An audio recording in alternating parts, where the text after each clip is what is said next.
And it's Campbell who actually receives that one. He's wrapped up pretty quickly. So a solid kick from Eric Byler that time.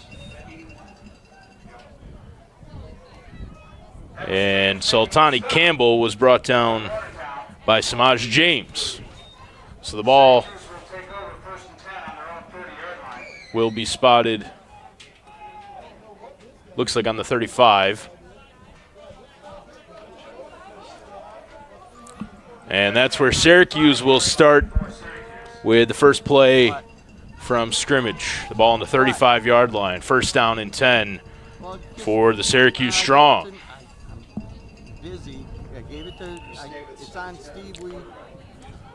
Chris Davidson is the man doing the quarterbacking, at least to start here for the Strong. And this one's handed off. Getting over to that far side is Allen, and brought down after picking up a couple of yards. It was a handoff to Ishmeek Allen.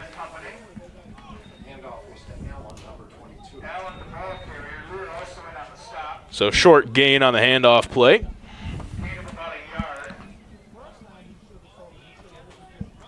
And it looks like it'll be second down and about 8 after the handoff from Davidson to Allen.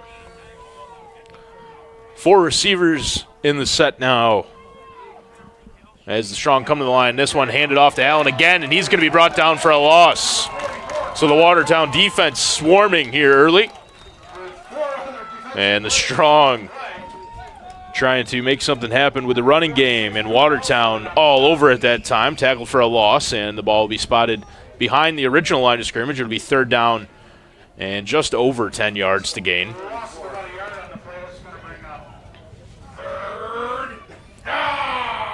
So the first third down call of the game from public address announcer Bob Moore here.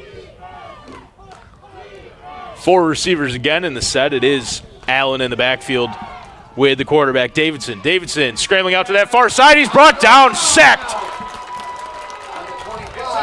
Connor Brown got all the way to the quarterback, Davidson, and sacked him. And so a big third down stop and a huge loss.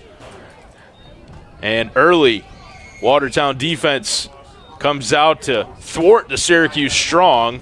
Loss.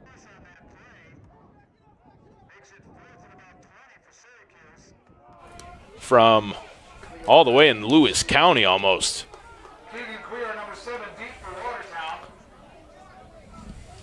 So Cuellar will be the man back to field a punt for Watertown.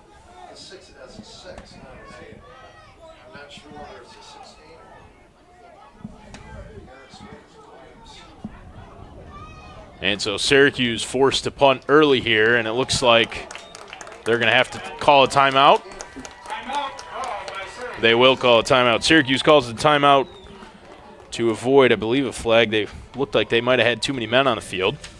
And so our first break comes at 12 minutes and 37 seconds remaining here in the first quarter of play. The Watertown Red and Black, good defense early.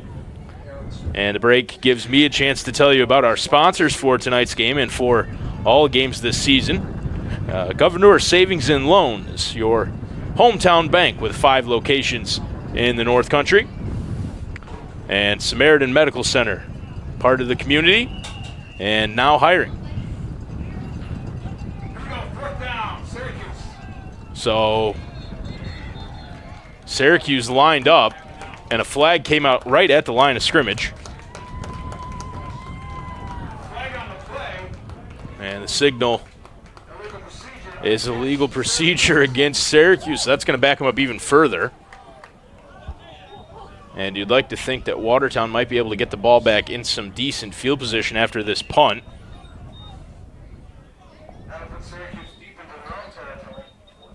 It looks like it's Aaron Smith back to punt. And it's a solid punt. That one's going to bounce, and Syracuse is just going to pick it up there and stop the play. So a decent punt, but Watertown will get the ball inside their own half after a solid defensive stop. And so this will be our first chance to see the Watertown offense tonight. Well, the red and black offense last week down in Troy never really got into too much of a rhythm. One of Watertown's big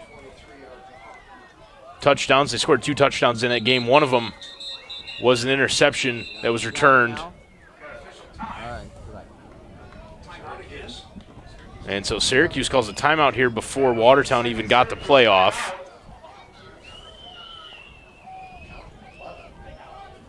So again, Syracuse is calling another timeout. They've already burned 2 within the first 3 minutes of the game.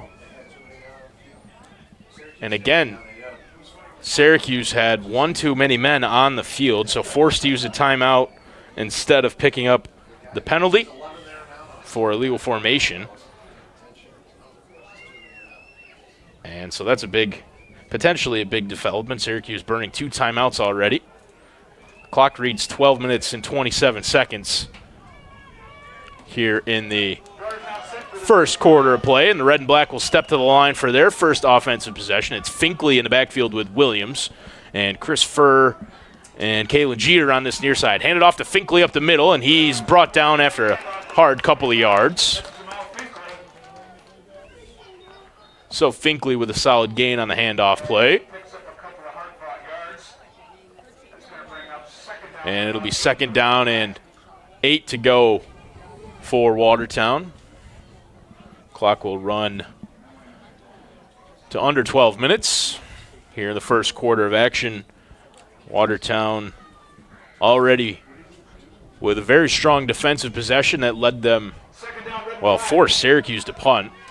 And that's how Watertown ended up in this very solid field position already in this game. It's Williams again with 4 receivers. This one handed off to Finkley again up the middle. Jamal, again, maybe picked up a couple of yards on a handoff right up the middle.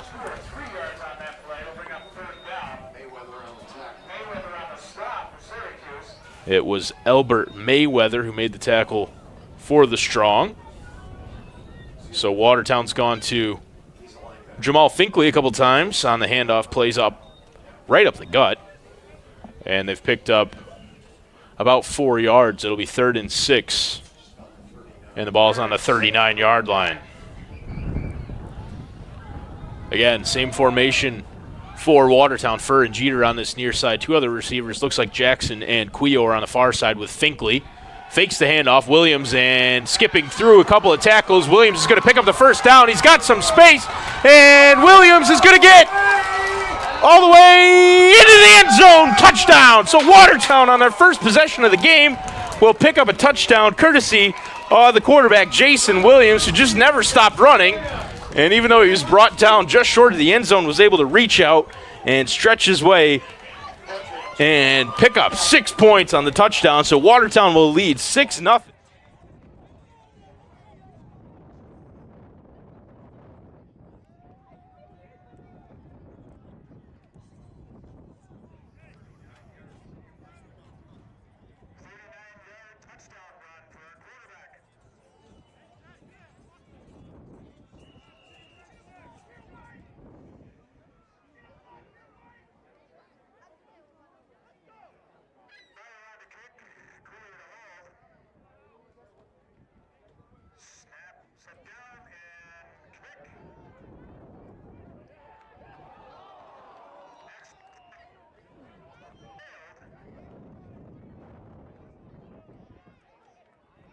And he couldn't quite come up with that one. So Watertown doesn't convert on the 2-point conversion, but they do take the lead on the rushing touchdown for the quarterback, Jason Williams. So Watertown with a 6-0 lead with 10 minutes and 46 seconds left on the clock here in the first quarter.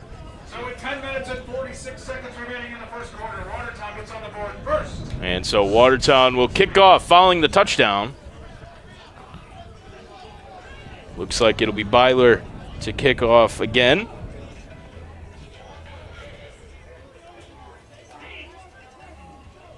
Well, Byler is the man who's usually tasked with, always tasked with kicking extra points and field goals for this team, but generally Dylan Bice is the man who is required to do the kickoffs. Bice unable to be here tonight, and so Byler is the man for Watertown, who will kick off here as he did to begin this game. Watertown kicked to start this one and then forced a 3 and out for the Strong. Byler's kick is in and out of the hands. Eventually is picked up and streaking out to this near sideline, able to get past the tackle, and another one, and is brought down from behind eventually. Looks like that might have been Nyquin Drake. It was 88 Nyquin Drake on that kick return. And he was brought down from behind. So another good kick from Eric Byler, and Syracuse will take over deep in their own half. Ball is pretty much right at the 15-yard line, and that's where the Strong will take over and start their second offensive possession of the game. We saw Watertown's defense force the 3 and out on the first one and whistle before the play. Looks like a flag in the backfield.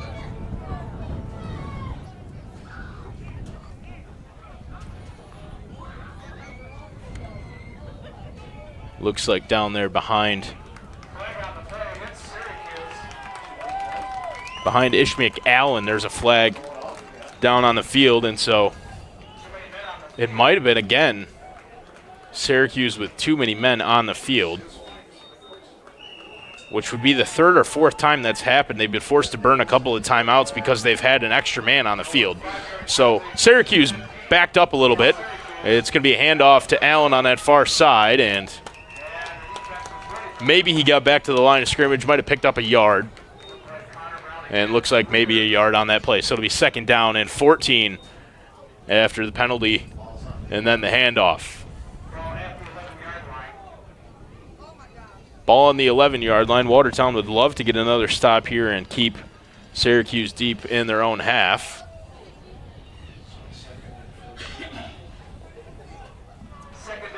Second down and 14. It's Allen in the backfield with the quarterback, Davidson. And Davidson, pass blocked right at the line. Batted down that time by Connor Brown. Right at the line. So Davidson looked to get the quick pass off and had absolutely nowhere to go. Couldn't evade Connor Brown, who just swatted that one down. And that'll bring up 3rd down and 14 for Syracuse. Under 10 minutes now, 9 minutes and 49 seconds left here in the first quarter. Watertown leads 6-0, courtesy of the rushing touchdown from Jason Williams, and a huge 3rd down spot here early in the game with Watertown looking to pin Syracuse deep in their own half. Back to pass, Davidson scrambling around. Davidson in the end zone, evades the tackle, lets it go, picked off, interception. That's Jonathan Williams on the interception for the Red and Black. And so scrambling around in his own end zone, Davidson was just able to get that one off before he took a big hit. Just kind of threw it up.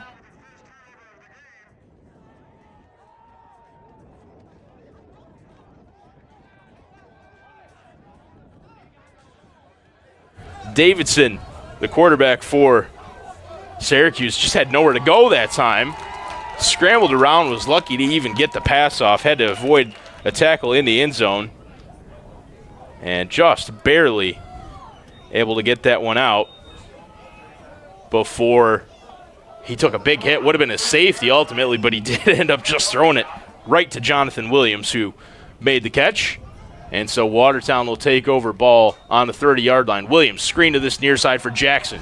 DeQuace is tackled, brought down behind the line of scrimmage. Flag does come out behind the play, behind the line of scrimmage, and it looked like roughing the passer against Syracuse. So, again, a costly penalty for the Strong. That'll be a 15-yard penalty if it was indeed roughing the passer.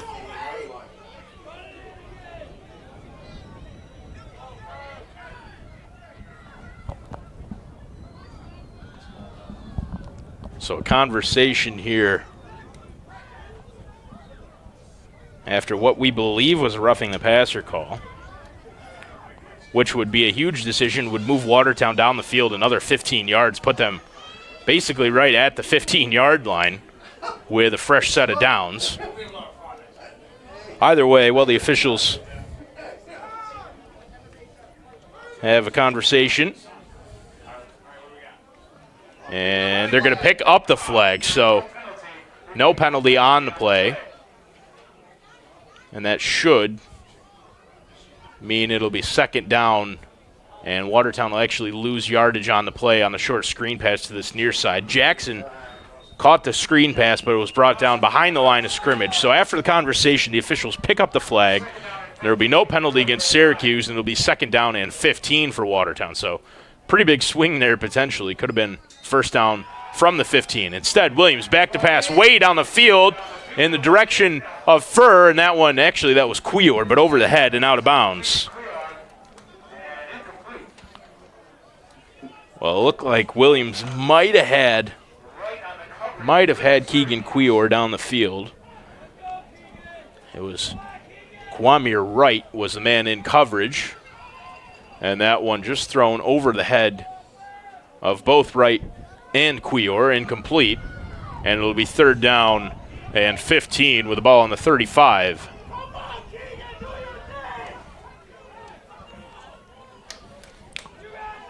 So Watertown breaks out of the huddle. It'll be what we've come to expect. 4 men out wide, and Finkley in the backfield with the quarterback Williams on 3rd and 15 for the red and black.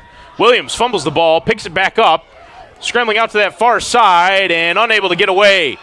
And so Williams will be sacked, and it looked like Damian Blue was the man who brought him down.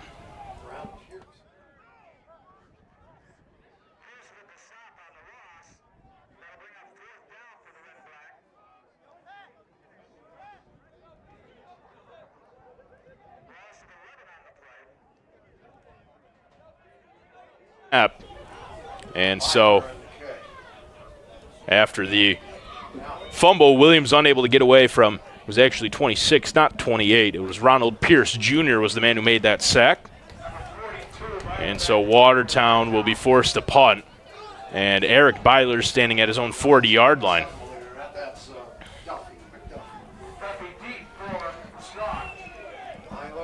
Byler's punt is low. It's going to roll. Good bounce for the red and black as it gets all the way down to about the 22-yard line.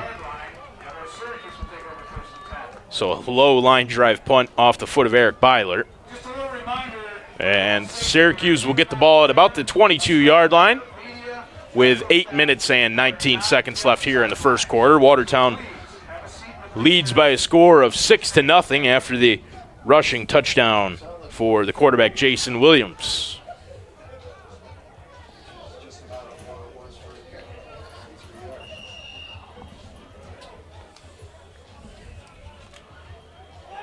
So a punt of about 23 yards, and the ball is basically on the 23-yard line.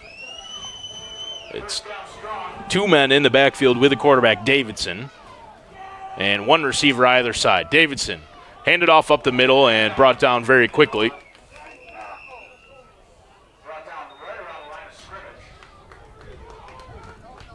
So a short handoff up the middle and a gain of maybe a yard. Looked like it was Sultani Campbell who got the handoff that time. And so it's second down and 8, ball on the 24. Again, looks like Campbell in the backfield and maybe Trevor Ash as well with the quarterback Chris Davidson. He's got 1 receiver either side again. And Davidson right under center. Fakes the handoff, scrambles out to this near side. He's going to keep it himself and get out of bounds. So a solid gain that time for the quarterback, Davidson, brought down by Quintavian. Fails on this near sideline as he looked to get out of bounds. And so Davidson got to about the 32-yard line, so it'll be third and a couple. And it's a big third down again for Watertown. Looking for another defensive stop. Same formation, 2 in the backfield, 2 wide. Davidson handed off up the middle, and he's going to be brought down well short. So another big third down stop for the red and black. It looked like Lear might have been the man in there that made the tackle. And Alberto Santiago involved as well. And so it's actually a loss on the handoff up the middle, and it'll bring up another fourth down. And the Strong will be forced to punt yet again. Cuellar, the man back to return for the red and black on the punt. Smith back to punt. Smith the punt for the Strong.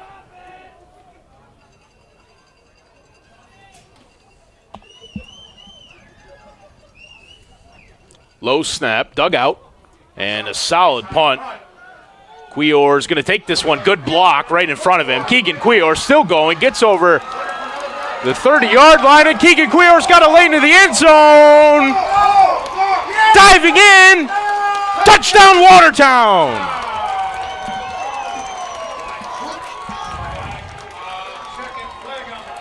There's a flag down right near the line of scrimmage,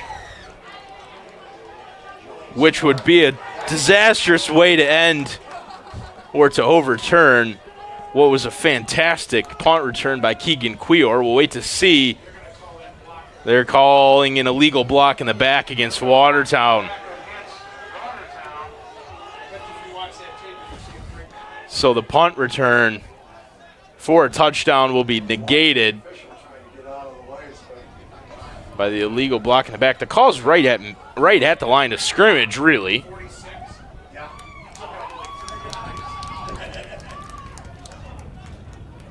And so it would have been a fantastic another touchdown for Watertown. Another flag comes out on this near sideline. I think that might be, well, I thought that initially might have been against Jerry Levine, but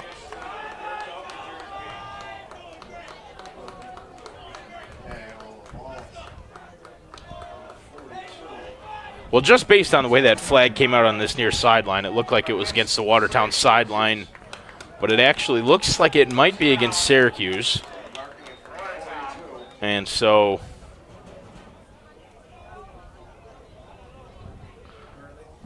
either way, Watertown's offense is on the field. They're going to have the ball. It'll be first down and 10 from the 42-yard line. Well, all sorts of chaos is what to expect when you watch the Watertown red and black.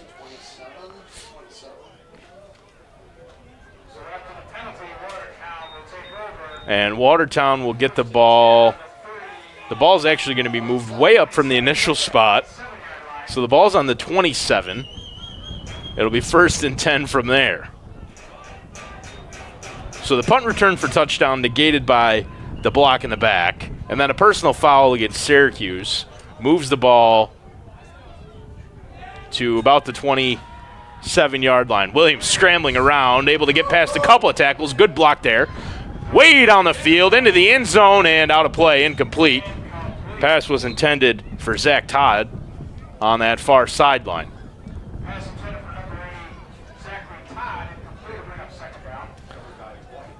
So second down and 10. As Williams looked to fire that one down the field to Todd.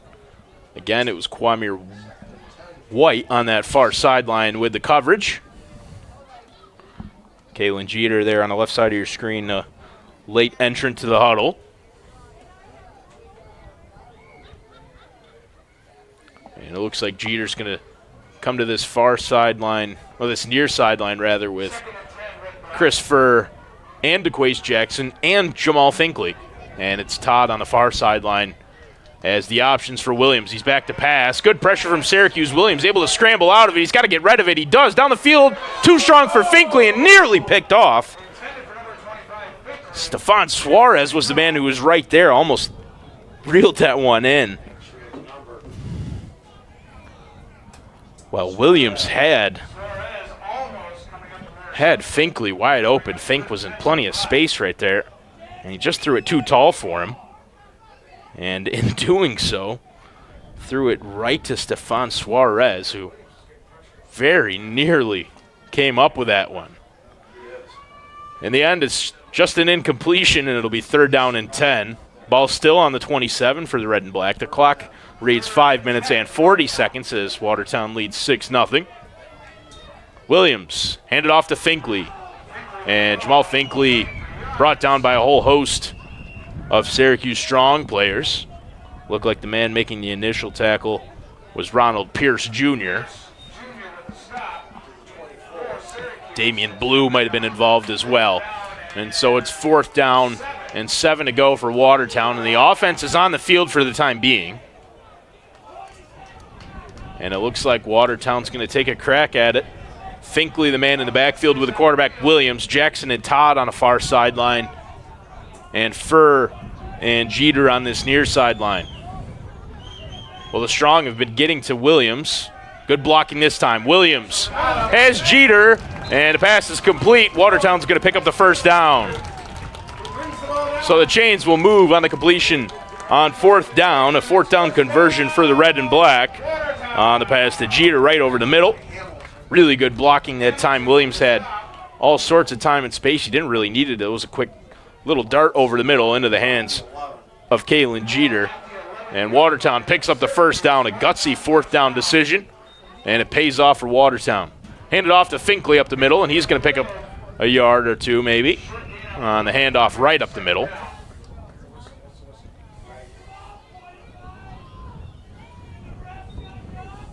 It's going to be 2nd down and about 9 to go.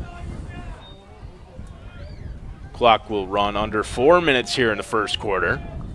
Watertown threatening again. They lead 6-0. It was a touchdown, rushing touchdown by Jason Williams, the quarterback.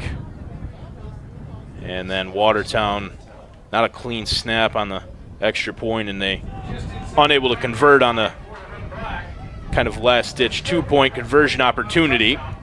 That's how the score has come to be 6-0. Watertown looking to add on here, though. Williams has Finkley in the backfield. He's going to use him. Jamal Finkley had some space up the middle, but good tackling. And I'm not sure Jamal picked up anything there. It was Albert Mayweather with the first contact there to make that tackle. And it looks like Finkley might have picked up a yard. It'll be 3rd down and 8. And the ball is right on the 8 or 9 yard line. Watertown's not quite in the and goal situation yet, but they're very, very close. And so it's 3rd down and 8 to go. We're under 3 minutes to play here in the 1st quarter. Finkley again in the backfield. Jeter and Furr on the near side are the receivers. Williams looking at this near side, and this one's picked off. Able to get past the first tackle. Looked like it might have been Rashad Burns. No, it was Lalik Hamilton. We'll get another look here. Well, Williams was looking to this near side and threw it, right to Lalik Hamilton, looking for Chris Furr. It looked like it might have been Finkley that actually came across and made that tackle. It was a big tackle, too, because there wasn't really anyone else back for Watertown. So a huge interception thrown by Jason Williams in a almost goal line set. And Syracuse will get the ball with 2 minutes and 41 seconds left here in the 1st quarter. Ball's on the 19-yard line. That's where the strong will take over. It'll be 1st and 10.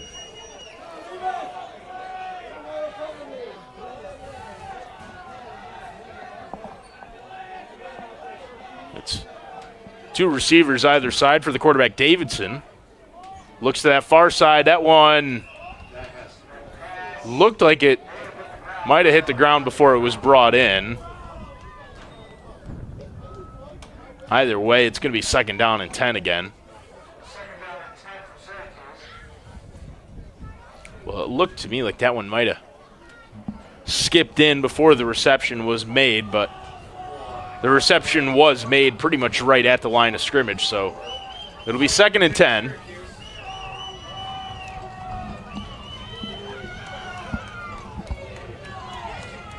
I thought it looked like the referee signaled to run the clock. He did, so that was a complete pass. This one over the middle again. That one's caught and then quickly brought down. Tackle made that time by Fales. It was a reception over the middle, looked like to Rashad Burns.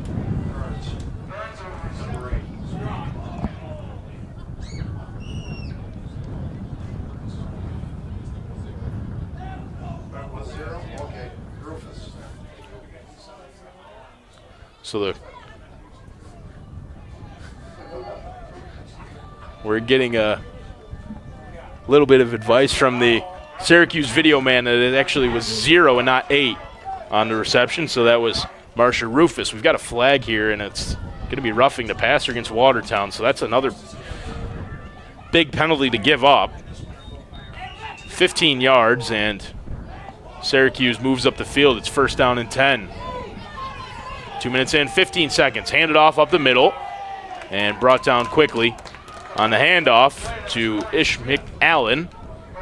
Tackle was made by Corey Smith. So 2nd down and 9 to go with the ball on the 43-yard line.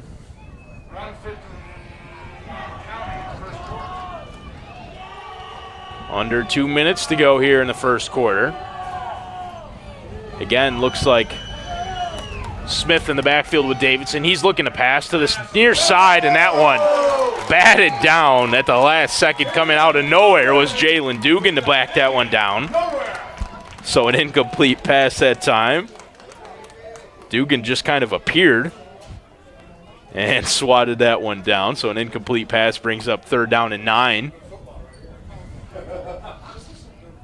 1 minute and 36 seconds on the clock.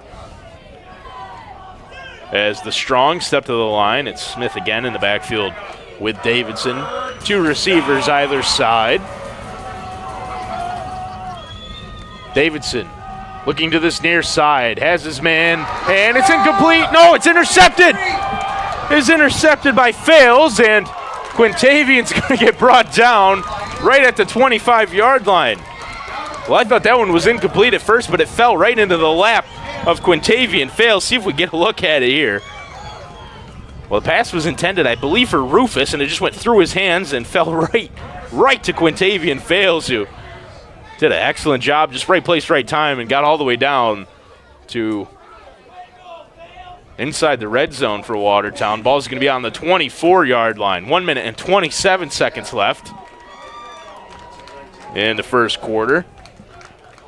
And so after the interception, a 19-yard return for Quintavian Fales.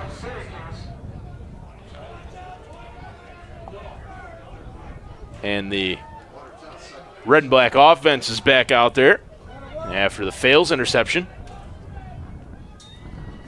Williams able to handle that high snap, looking for Cuellar. He's got a spin move. Oh, it looked like Cuellar might have been able to get around his man that time. It looked like he was brought down by Jeff McDuffie. But either way, it'll be a 1st down on the gain for Keegan Cuellar, the reception that time, and it'll be 1st down and goal from the 9-yard line for the red and black with under a minute to go here in the first quarter.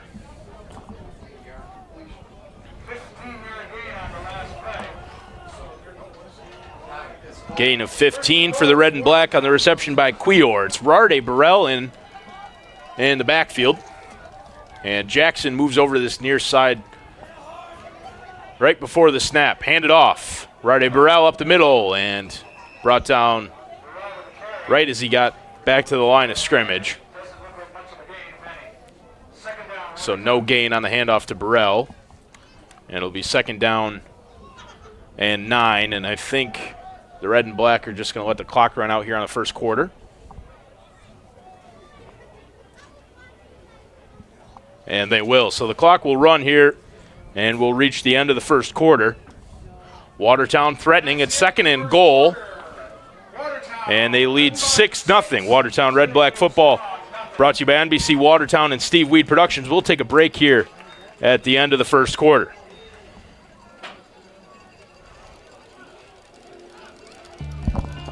Lots of things can make your engine light come on, besides your engine. A loose gas cap, a failed catalytic converter, even your transmission. At AMCO, we know how to diagnose and fix a problem no matter what it is. What makes your car's engine light come on can be confusing. Fortunately, where to take it isn't. That's AMCO. AA MCO. Allen's Liquors and Wines, easy on, easy off, exit 48 off I-81. The oldest locally owned running liquor store in town. With over 30 years in the community, a large selection of New York State wines, New York State distilled products, it's a must you pop in and browse our superior selection of liquor and wine products, competitive prices, frequent sales, specials. You always will get a great deal at Allen's Liquors and Wines. Open late until 10 p.m. Monday through Saturday for your convenience. Sunday to noon to 8 p.m. Pop in!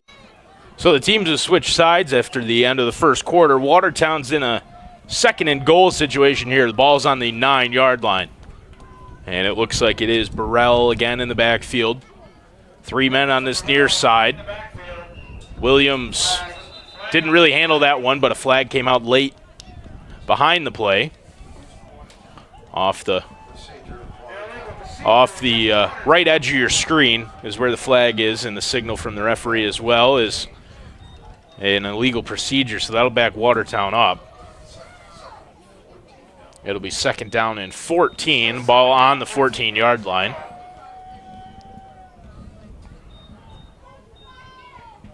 No time off the clock yet. Here in the second quarter, Watertown looking for some more points here. It was 2nd and goal. And then the illegal procedure back Watertown up 5 yards. So it's 2nd down and 14 to go.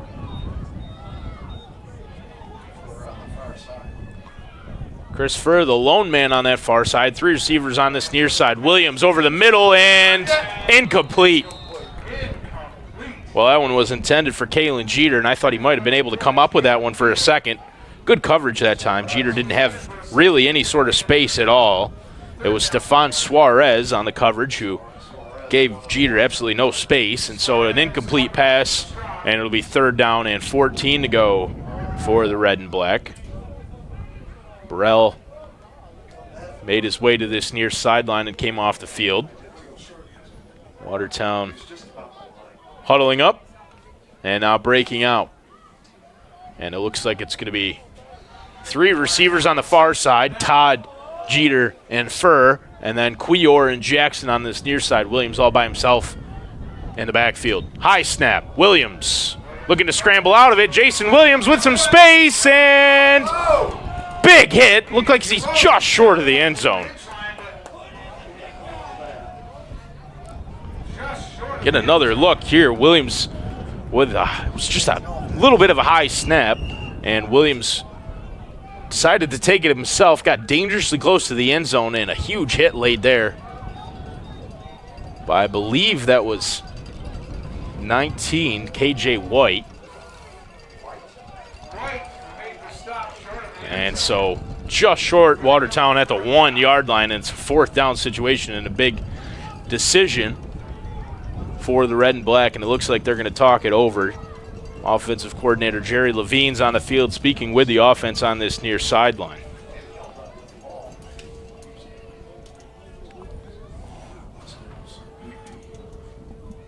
So Coach Levine's said his piece,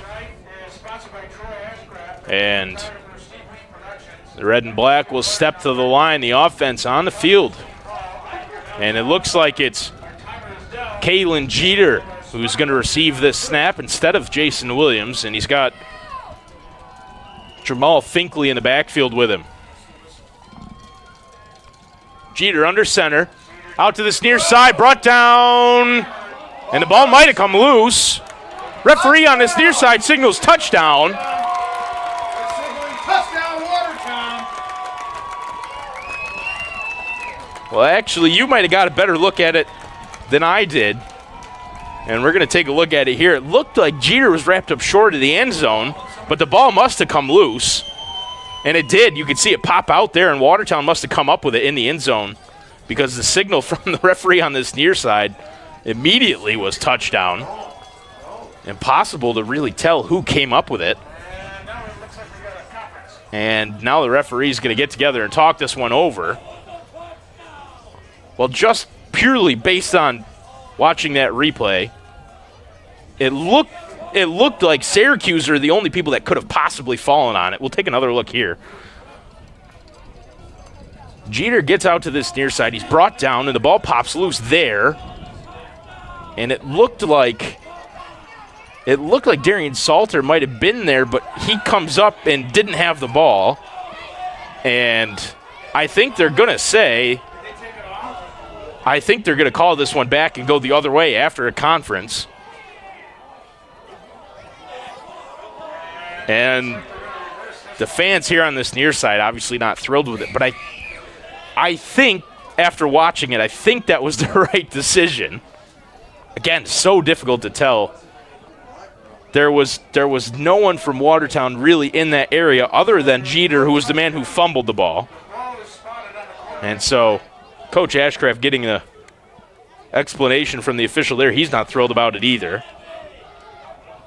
And it's hard to blame Watertown for being upset because the official on this near side immediately signaled touchdown. But that being said, I think after watching it, and of course the officials and the Watertown sideline, the Syracuse sideline doesn't have the benefit of being able to see it again like we have, I think that was the right decision. I think Syracuse is who came up with that play eventually after it did pop loose. And so the official decision looks like Syracuse is going to have the ball at the 1 yard line. So they recovered the fumble just out of the end zone. And now Watertown's going to call a timeout. I don't think Ashcraft has really had his fill of yelling at the referees yet. Jerry Levine's had it out there too. And so it's a big decision. And let's be real, it's a huge decision that could influence the outcome of what's been a very close game so far. We're still only in the very, very beginning of the second quarter, obviously, but it would have been a touchdown for Watertown. It was signaled a touchdown on the field. The officials got together, talked it over, and decided that instead of being a Watertown fumble recovery in the end zone, it was a Syracuse fumble recovery outside of the end zone. And so Syracuse will have the ball on their own 1 yard line with just over 30 seconds played here in the second quarter. So a big spot for the Watertown defense. Syracuse on their own 1 yard line after the fumble recovery. Right under center, the quarterback. And he hands this one off, and still actually fighting for some yardage, I think, is Allen.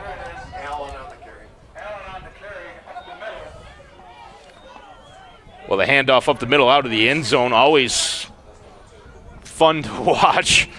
And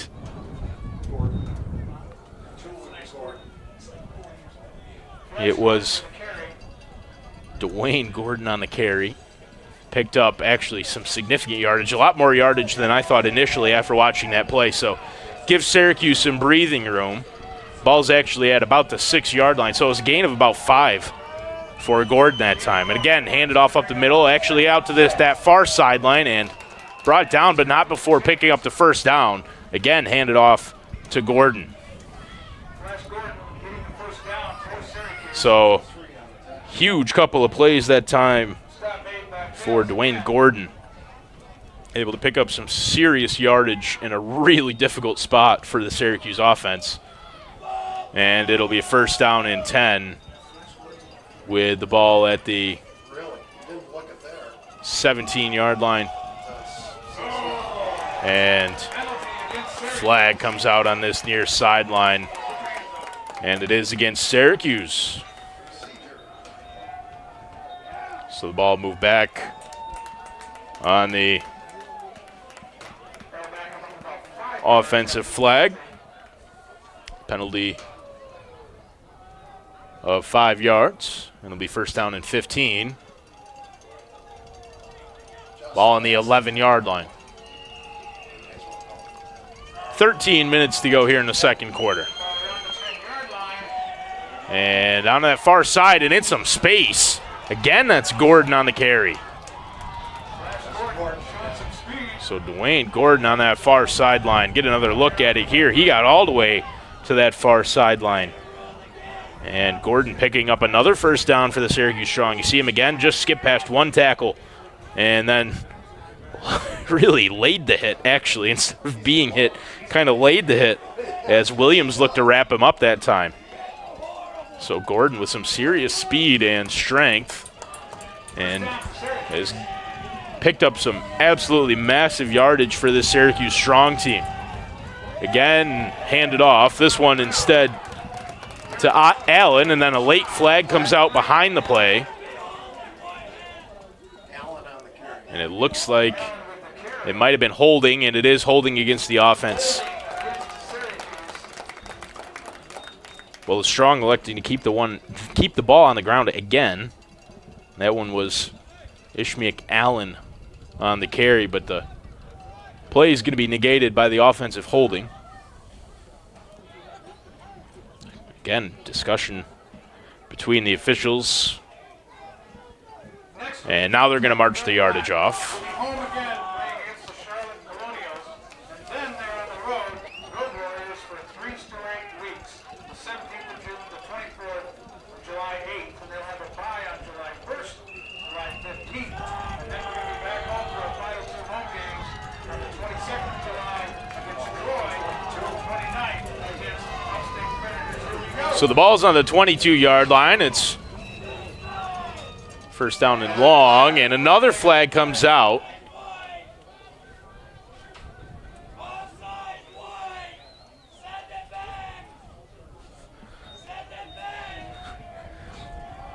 Well, again, the Watertown faithful never afraid to let you know what they feel. And it looks like the flag might have been picked up, actually, because the ball is still where it was before the flag.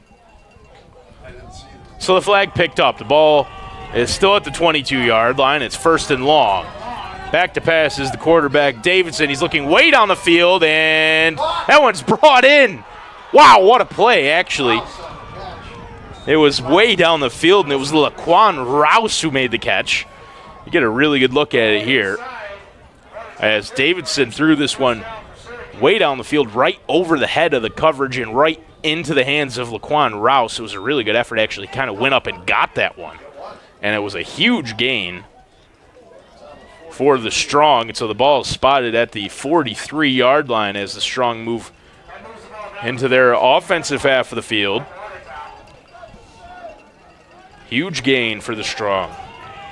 And it's first and 10. Flag, well, whistle at least, before the play. And actually Syracuse is going to take timeout. There's a Watertown player down on that far sideline. It looks like it might be, no, it's not Jonathan Williams, because Jonathan Williams is over there, is the first man over, actually, from Watertown.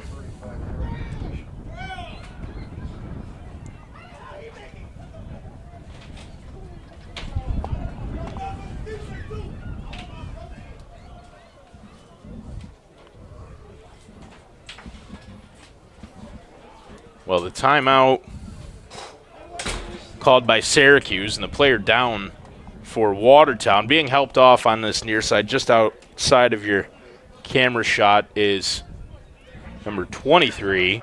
That's Quintavian Fales. He's played a big part in this game. He's got an interception tonight.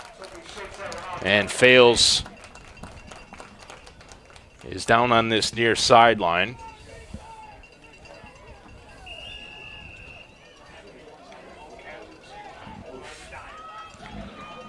So something to keep an eye on is Quintavian Fails. We'll keep you updated, obviously, on his status. And big sack that time. The ball might have come loose, and Watertown might have fallen on it. No, they didn't, but either way, Derek Dalton right down the gut and a huge sack. Get a really good look at it here. Just absolutely nowhere to go. And a huge sack that time for the red and black. So big loss, and it'll be 2nd down and 15 with the ball on the 48-yard line. 2nd down 15 for the Strong.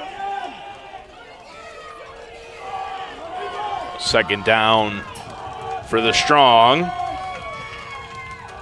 Davidson shovels it out to that far side. Gordon is hit down pretty low, but picks up solid yardage. Dugan was the man making the tackle on Dwayne Gordon on that far sideline, and a gain of about 7 yards gets the Strong back over the original line of scrimmage. It'll be 3rd down and about 8 to go.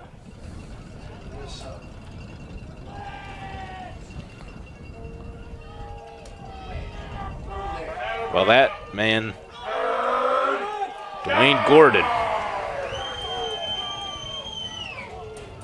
They call him Flash. It's easy to see why. He's been outstanding here on this offensive possession for the Strong. Scrambling out is the quarterback, and he's going to be brought down again. Davidson looked to roll out to that left side, and he had absolutely no time or space. And Connor Brown was the one who brought him down that time.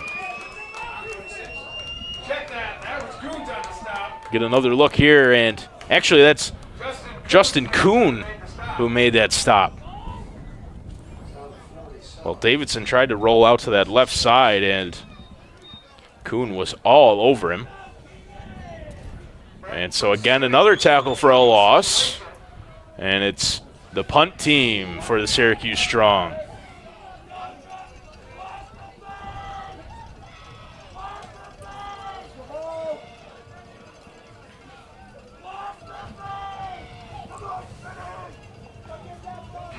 It's Cuellar deep for the red and black.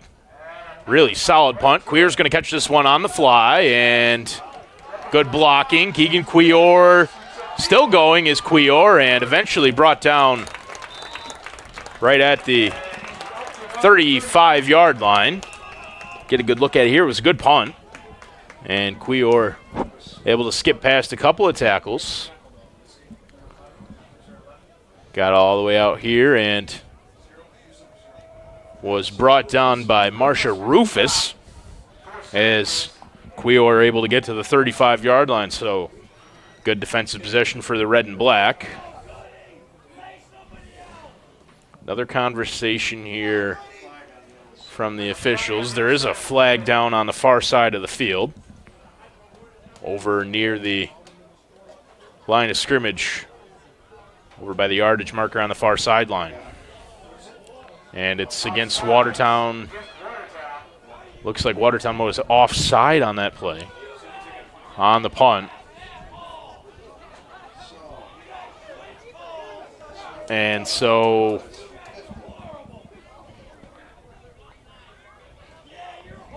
there it is. You see again, the signal is, looks like there might have been offsetting penalties actually.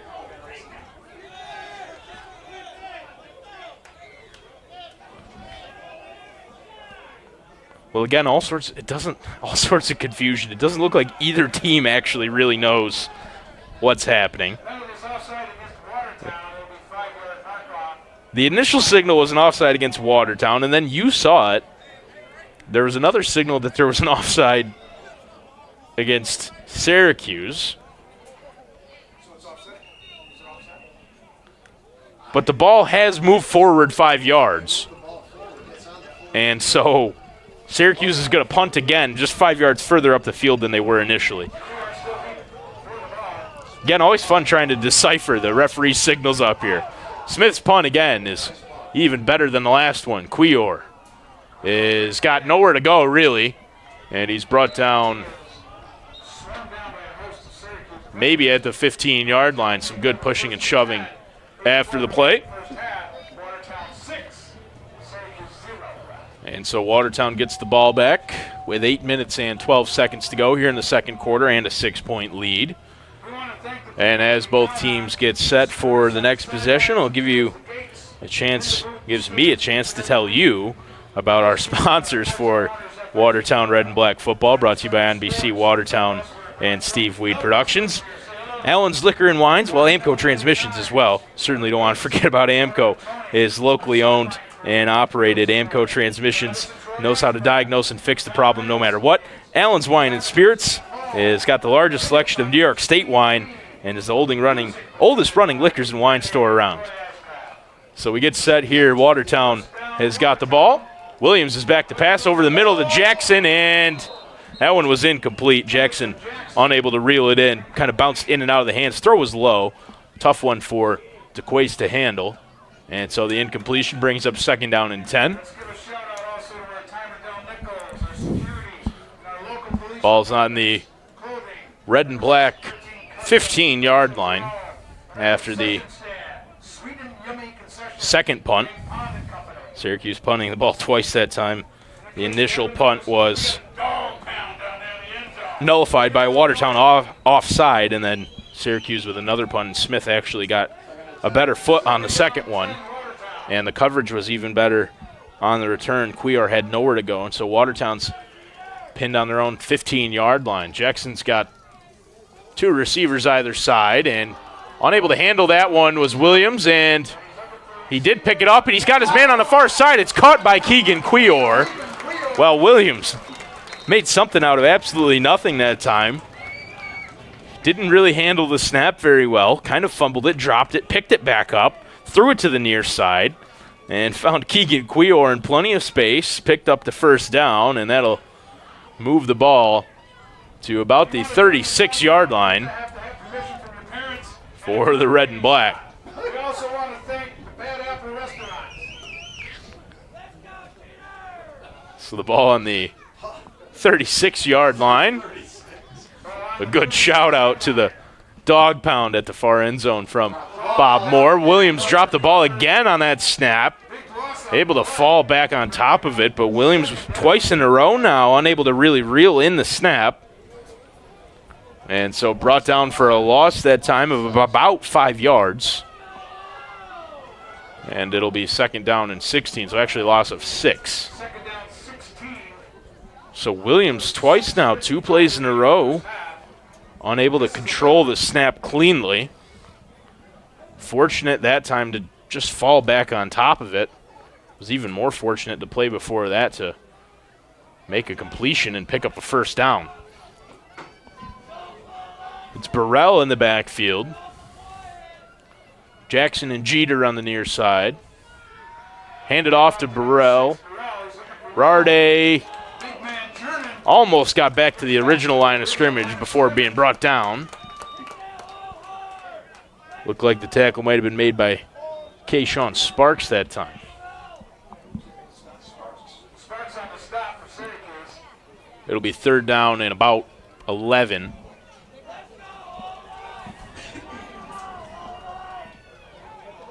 Well, the scoreboard says 10. It is just barely over 10 yards. And the ball is pretty much at the 35. High snap. Williams scrambling out.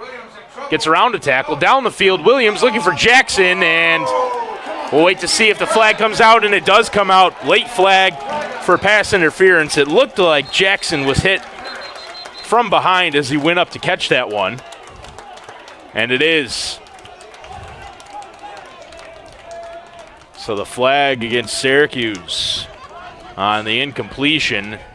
Jackson went up to make that catch and was pretty much defenseless in doing so. Was hit from behind before the ball really got to him. And so everybody kind of collectively held their breath and waited to see if the flag would come out on this near sideline, and it did. We're having another discussion again, and Pass interference. It looks like it is going to be pass interference, so the ball's right at the 50-yard line.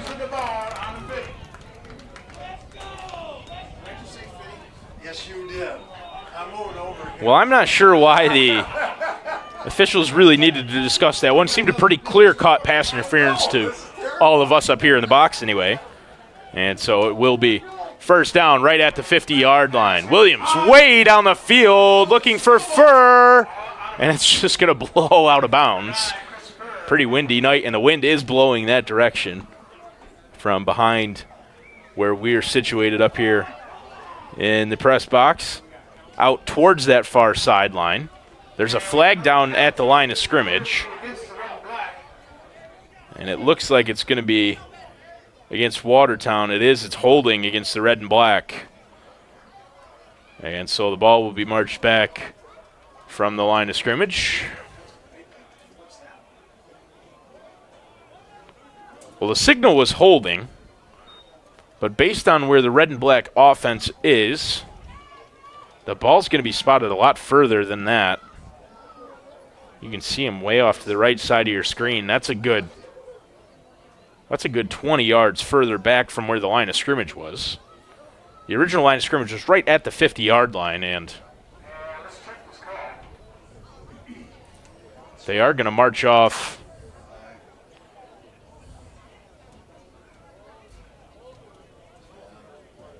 ten whole yards. So, again, the only signal we saw was the holding.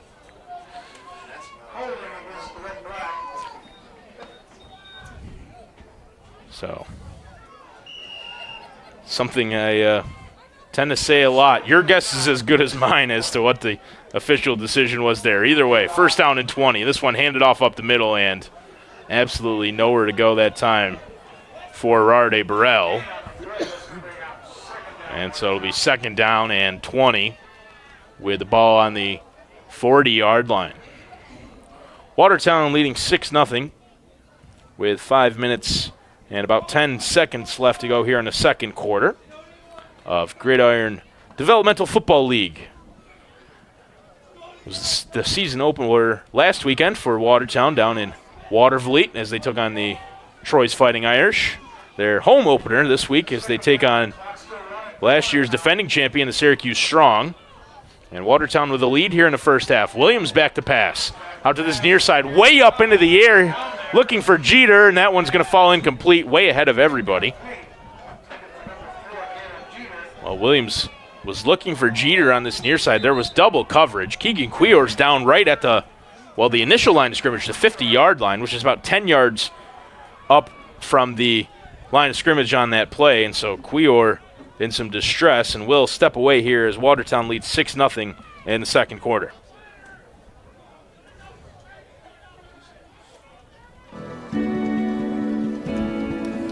We are TYM. For over 70 years, we have empowered our customers with advanced machinery to transform the land around them. We are Branson for over 54 years. We have manufactured equipment to cultivate a rich provision from the soil. Today, we have united our companies and joined forces to create a global leader in agricultural solutions. Get your TYM tractor at Burrville Power Equipment. Well, welcome back to George Ashcraft Field after the injury timeout for Keegan Quior, who's up on his feet and to this near sideline. Looks to be all right. Clock is stopped at 4 minutes and 43 seconds here in the second quarter of play. Watertown leading 6-0. It's third down and about 20 for the red and black. Jeter and Jackson on the near side. Williams looking to that far side. He's looking down the field for Todd, and that one in and out of the hands, incomplete. Pass intended for Zachary Todd. And Todd was there in some space. Would have been a solid gain. I'm not sure if Todd could have gotten all the way to the first down yardage, but it would have been a really solid gain of at least 15 yards or more for Zach Todd. Incomplete, though. And it'll bring up fourth down and 20. And so Eric Byler is in the kick for the red and black.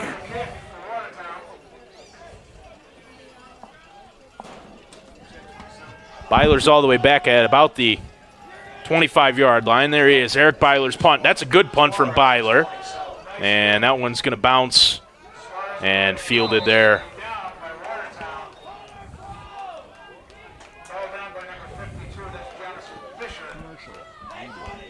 Jennison Fisher is the man who was there to fall on the football and down it for Watertown. And so it'll be first down and 10 from the 40-yard line for the Syracuse Strong with 4 minutes and 30 seconds left here in the second quarter of play. Syracuse breaks out of the huddle. And stepping to the line is the quarterback, Chris Davidson, directing traffic as he steps under center. Davidson handed off to the far side for Gordon. Gordon finds his way forward, fighting to the 45-yard line. Gain of about 5 that time for Dwayne Gordon. So the clock continues to run. We'll get down to about 4 minutes here as Syracuse once again steps to the line. 2nd and 5 for them. They trail by 6. Late here in the second quarter, this one handed off and absolutely nowhere to go that time. And a helmet actually comes off of the head of Ishmael Allen on the handoff play that time. Well, Allen just met by basically the entire Watertown defensive line. And Fisher was the first one there for the red and black. And so no gain on the play. It'll be 3rd and 5 from the 45-yard line. A huge third down for the red and black here, looking to hold the Strong late in the second quarter of play. Right under center, Davidson drops back. Davidson to this near sideline and nearly picked off. Well, Williams was the man who almost picked that one off. Pass was intended for Drake. And an incompletion, so a huge stop on 3rd down that time for the red and black. And that'll bring up 4th down and 5 for the Syracuse Strong. They'll send the punt team out with 3 minutes and 6 seconds left on the clock. Way back deep for the red and black is Cuellar.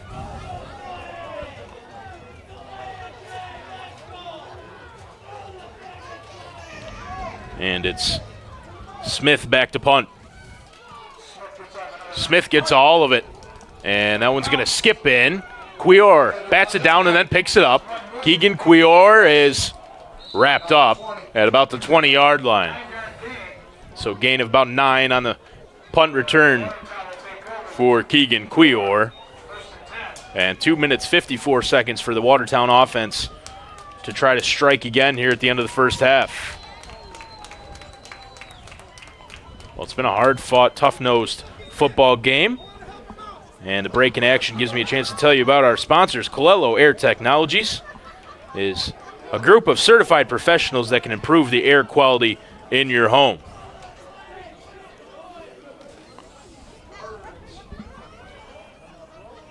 So again, a huge thank you to Colello Air Technologies, as well as Burville Power Equipment is your TYM dealer and your one-stop shop for sales, parts, and service.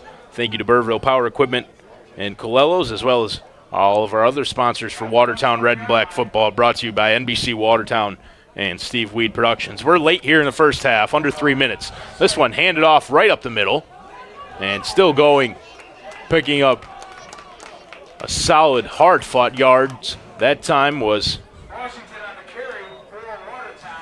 Eric Washington actually on the carry. It's something we saw quite a bit of last year, was in situations like that, Watertown would send Washington out there after some of the smaller, faster running backs to just be a power option right up the middle. And Washington gained 4 yards that time. It's 2nd and 6.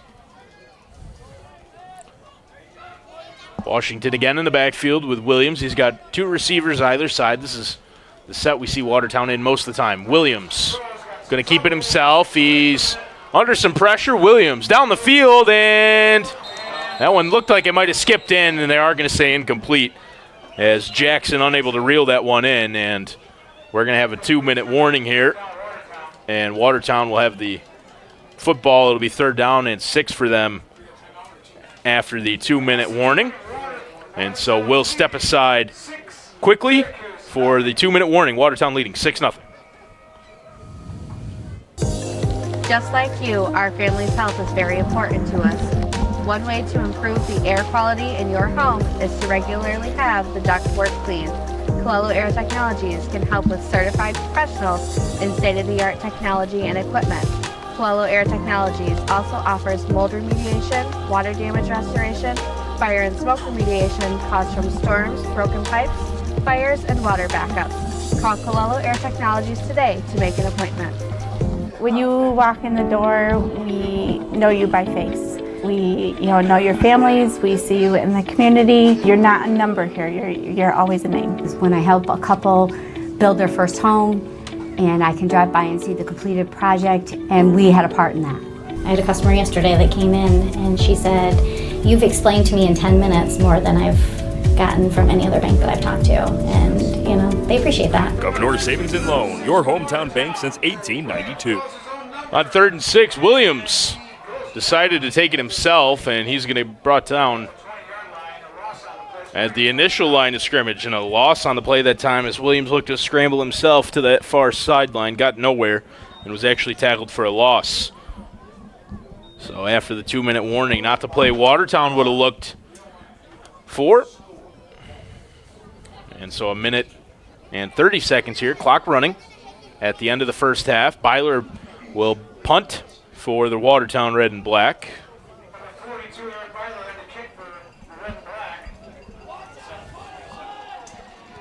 And it's Stefan Suarez back to punt. That one was blocked, actually, and they're going to come up with it. Syracuse with the ball on the blocked punt, and they're going to be in some excellent field position. So a huge play for the Syracuse Strong right at the end of the first half, and they're going to take the ball over inside the 10. It's going to be 1st and goal from the 9 for the Syracuse Strong after the block punt. Well, what a massive play.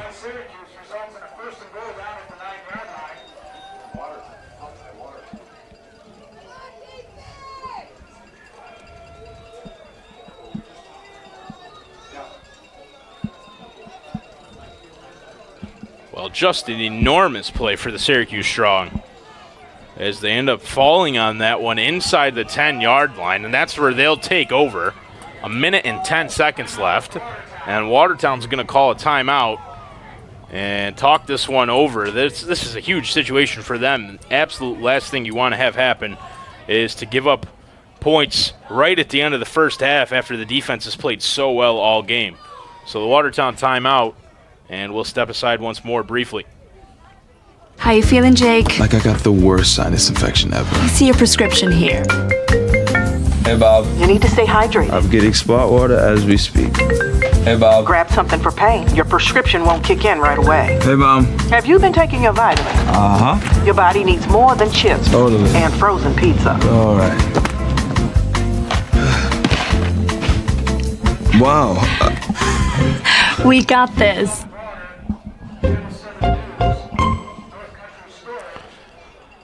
So the Syracuse Strong with the ball, and it's 1st down and goal for them inside the 9-yard line. And a huge situation for the Red and Black defense. You'd have to think best case scenario would be holding Syracuse to a field goal from here.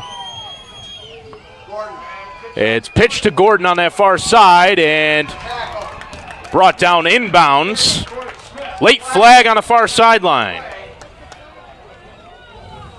Well, the clock was going to run, but the flag will stop that. There's 1 minute and 3 seconds left, and we'll wait to see the decision. The flag came out late after the tackle was made. Conversation here looked like that might have been a personal foul signal. Again, the officials will discuss it on that far sideline. And it doesn't look like the spot has moved. Here's a signal, and it is a personal foul against Watertown. Well, it didn't really look like there was too much in it, but the flag immediately came out on that far sideline. And so it must have been just excessive force after the play or a late hit or something on that far sideline. Hard for us to tell. I didn't see anything myself, but a personal foul against Watertown. So half the distance to the goal just moves Syracuse closer to the goal line. And so it'll be second down, ball on the 4. It'll be one receiver either side for the Strong. And it looks like it's Drake on this near side. And Laquan Rouse on that far side.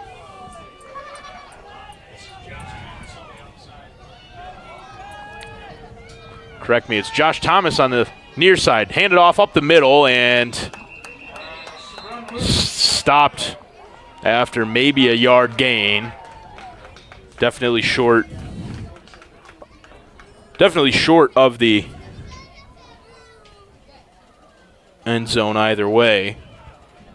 And the clock still running, down to under 40 seconds left. Second and goal now for the Strong after a gain of a couple of yards. It's about 2 to go. And Gordon's going to take that one in, and it is touchdown for the Syracuse Strong. That one rushed in by Dwayne Gordon right at the death of the first half.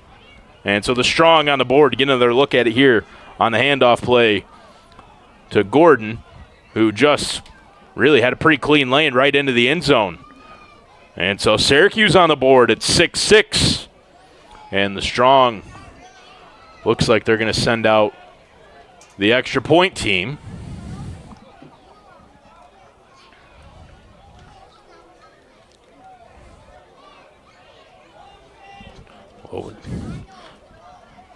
It will be an extra point attempt for the Strong.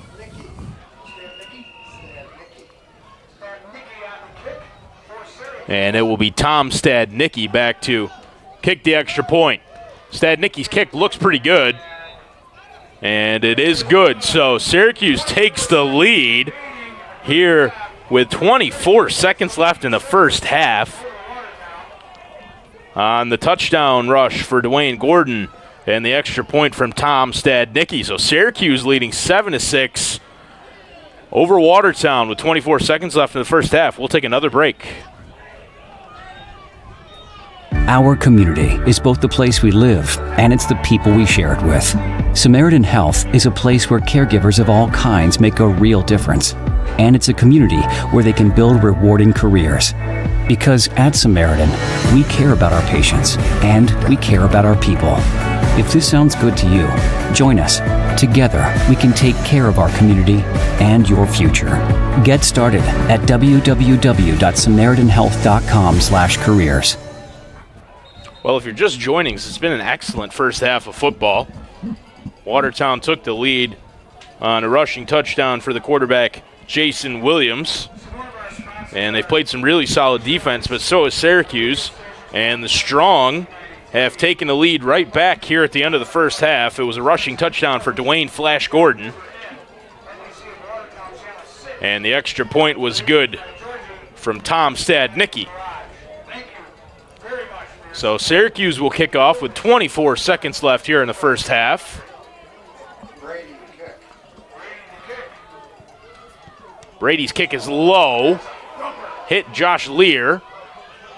And eventually it did fall into the hands of Dylan Thomas, who was then brought down at about the 30-yard line. Well, it was a really low kick that time, and I believe it hit Lear pretty much right at the beginning of that Watertown line, and then Able to pick it up was Dylan Thomas, and he got to the 30-yard line before he was brought down. And so Watertown's got 16 seconds left to play with here in the first half of play. They trail by a point now. It's the Strong leading 7-6 after the Gordon rushing touchdown. 16 seconds remaining first half. And Watertown just going to knee the ball. Jeter receives the snap and puts the knee down, so Watertown content to head into halftime without taking a chance here at the end of the first half. Watertown will trail by a score of 7-6 as the Syracuse Strong score a late touchdown in the first half and take a 7-6 lead on the extra point from Tom Stadnicki. So a really good half of football, and we'll step aside here at halftime with Watertown trailing by a point. Should I be afraid? That's what Ann of Sackett's Harbor asked us. We told her yes. Be very afraid when your insurance company denies your claim. My personal injury team in our Watertown office knows all about this insurance company's routine. Ann's testimonial tells us how she went from afraid to aggressive. Thanks to your dynamic duo, Joe, working together we were awarded the maximum.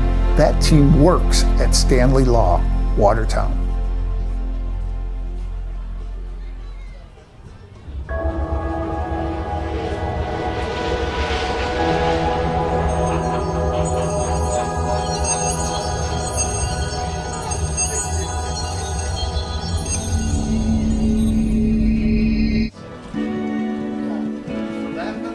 We are TYM. For over 70 years, we have empowered our customers with advanced machinery to transform the land around them. We are Branson for over 54 years.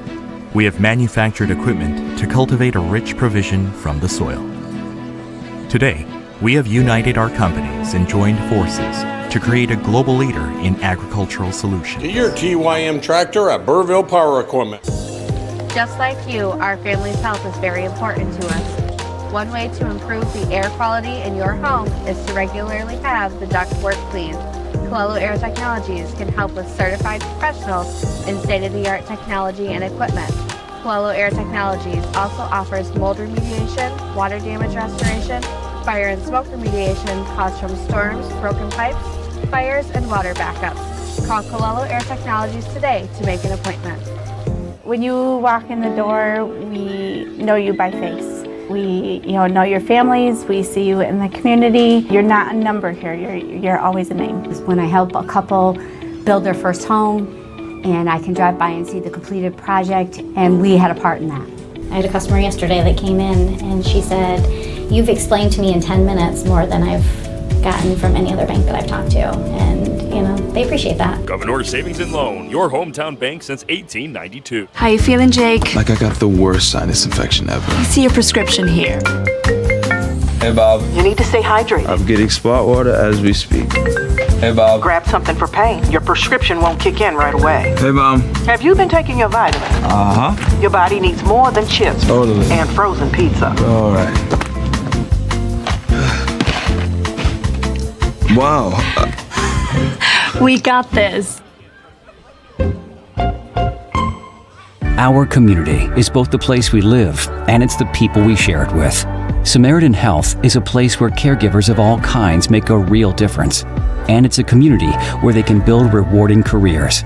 Because at Samaritan, we care about our patients and we care about our people. If this sounds good to you, join us. Together, we can take care of our community and your future.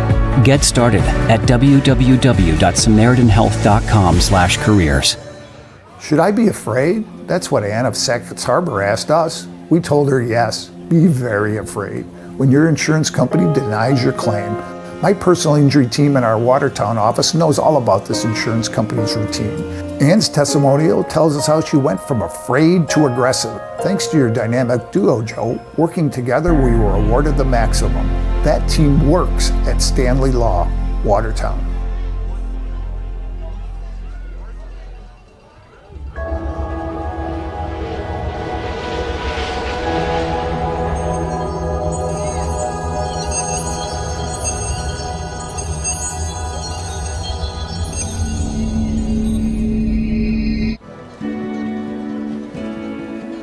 We are TYM. For over 70 years, we have empowered our customers with advanced machinery to transform the land around them. We are Branson. For over 54 years, we have manufactured equipment to cultivate a rich provision from the soil.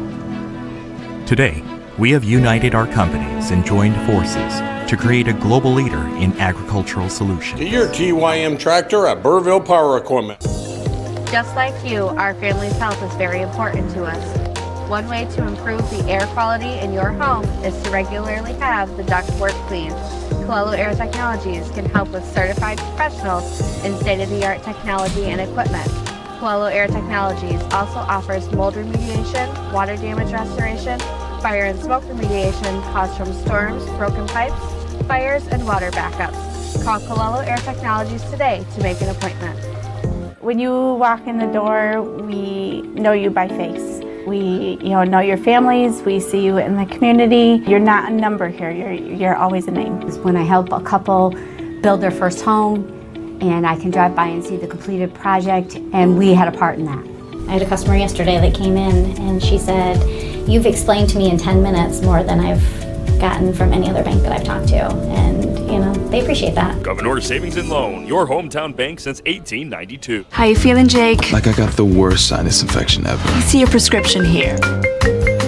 Hey, Bob. You need to stay hydrated. I'm getting spot water as we speak. Hey, Bob. Grab something for pain. Your prescription won't kick in right away. Hey, Mom. Have you been taking your vitamins? Uh-huh. Your body needs more than chips. Totally. And frozen pizza. All right.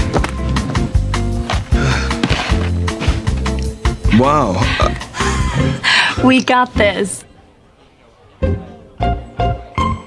Our community is both the place we live and it's the people we share it with. Samaritan Health is a place where caregivers of all kinds make a real difference. And it's a community where they can build rewarding careers. Because at Samaritan, we care about our patients and we care about our people. If this sounds good to you, join us. Together, we can take care of our community and your future. Get started at www.samaritanhealth.com/careers. Should I be afraid? That's what Ann of Syracuse Harbor asked us. We told her yes, be very afraid. When your insurance company denies your claim, my personal injury team in our Watertown office knows all about this insurance company's routine. Ann's testimonial tells us how she went from afraid to aggressive. Thanks to your dynamic duo, Joe, working together, we were awarded the maximum. That team works at Stanley Law, Watertown.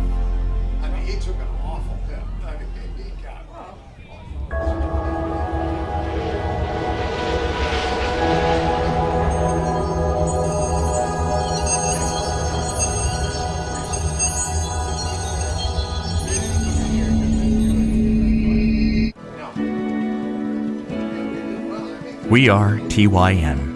For over 70 years, we have empowered our customers with advanced machinery to transform the land around them. We are Branson. For over 54 years, we have manufactured equipment to cultivate a rich provision from the soil. Today, we have united our companies and joined forces to create a global leader in agricultural solutions. To your TYM tractor at Burville Power Equipment. Just like you, our family's health is very important to us. One way to improve the air quality in your home is to regularly have the ductwork cleaned. Colello Air Technologies can help with certified professionals in state-of-the-art technology and equipment. Colello Air Technologies also offers mold remediation, water damage restoration, fire and smoke remediation caused from storms, broken pipes, fires, and water backups. Call Colello Air Technologies today to make an appointment.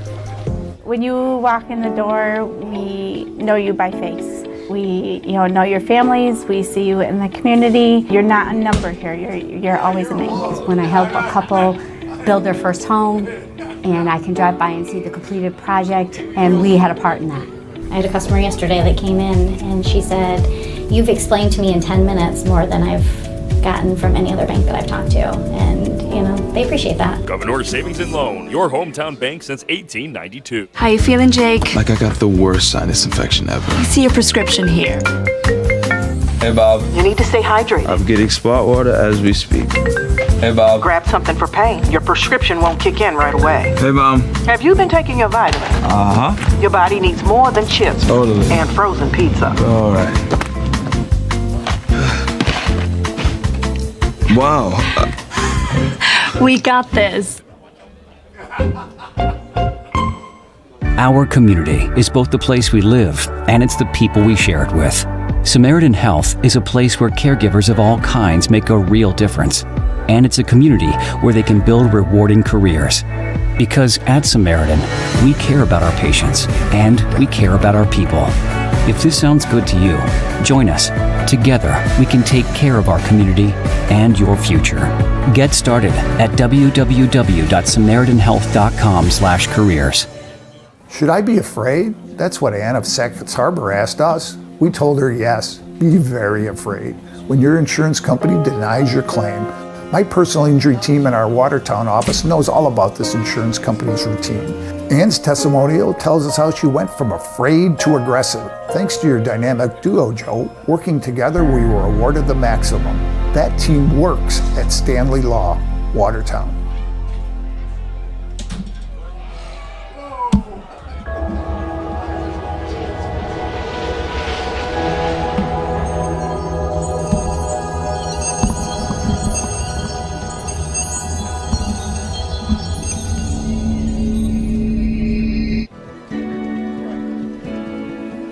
We are TYM. For over 70 years, we have empowered our customers with advanced machinery to transform the land around them. We are Branson for over 54 years. We have manufactured equipment to cultivate a rich provision from the soil. Today, we have united our companies and joined forces to create a global leader in agricultural solutions. To your TYM tractor at Burville Power Equipment. Just like you, our family's health is very important to us. One way to improve the air quality in your home is to regularly have the ductwork cleaned. Colello Air Technologies can help with certified professionals in state-of-the-art technology and equipment. Colello Air Technologies also offers mold remediation, water damage restoration, fire and smoke remediation caused from storms, broken pipes, fires, and water backups. Call Colello Air Technologies today to make an appointment. When you walk in the door, we know you by face. We, know your families. We see you in the community. You're not a number here. You're always a name. When I help a couple build their first home, and I can drive by and see the completed project, and we had a part in that. I had a customer yesterday that came in and she said, "You've explained to me in 10 minutes more than I've gotten from any other bank that I've talked to." And, they appreciate that. Governor Savings and Loan, your hometown bank since 1892. How you feeling, Jake? Like I got the worst sinus infection ever. I see your prescription here. Hey, Bob. You need to stay hydrated. I'm getting spot water as we speak. Hey, Bob. Grab something for pain. Your prescription won't kick in right away. Hey, Mom. Have you been taking your vitamins? Uh-huh. Your body needs more than chips Totally. and frozen pizza. All right. Wow. We got this. Our community is both the place we live and it's the people we share it with. Samaritan Health is a place where caregivers of all kinds make a real difference.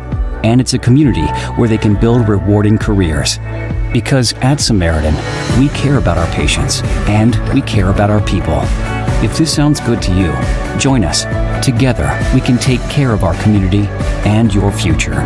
Get started at www.samaritanhealth.com/careers. Should I be afraid? That's what Ann of Syracuse Harbor asked us. We told her yes, be very afraid.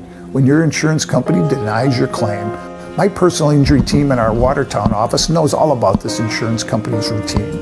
Ann's testimonial tells us how she went from afraid to aggressive. Thanks to your dynamic duo, Joe, working together, we were awarded the maximum. That team works at Stanley Law, Watertown.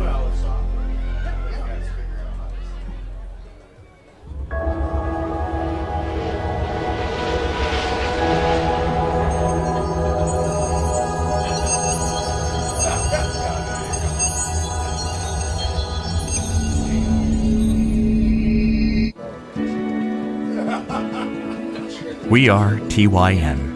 for over 70 years. We have empowered our customers with advanced machinery to transform the land around them. We are Branson for over 54 years. We have manufactured equipment to cultivate a rich provision from the soil. Today, we have united our companies and joined forces to create a global leader in agricultural solutions. To your TYM tractor at Burville Power Equipment. Just like you, our family's health is very important to us. One way to improve the air quality in your home is to regularly have the ductwork cleaned. Cololo Air Technologies can help with certified professionals in state-of-the-art technology and equipment. Cololo Air Technologies also offers mold remediation, water damage restoration, fire and smoke remediation caused from storms, broken pipes, fires, and water backups. Call Cololo Air Technologies today to make an appointment. When you walk in the door, we know you by face. We know your families, we see you in the community. You're not a number here, you're always a name. When I help a couple build their first home, and I can drive by and see the completed project, and we had a part in that. I had a customer yesterday that came in and she said, "You've explained to me in 10 minutes more than I've gotten from any other bank that I've talked to." And, they appreciate that. Governor Savings and Loan, your hometown bank since 1892. How you feeling, Jake? Like I got the worst sinus infection ever. I see your prescription here. Hey, Bob. You need to stay hydrated. I'm getting spot water as we speak. Hey, Bob. Grab something for pain. Your prescription won't kick in right away. Hey, Mom. Have you been taking your vitamins? Uh-huh. Your body needs more than chips Totally. and frozen pizza. All right. Wow.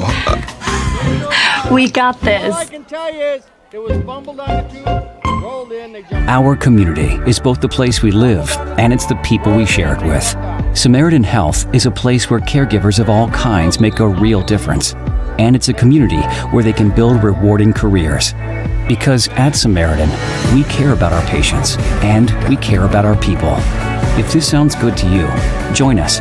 Together, we can take care of our community and your future.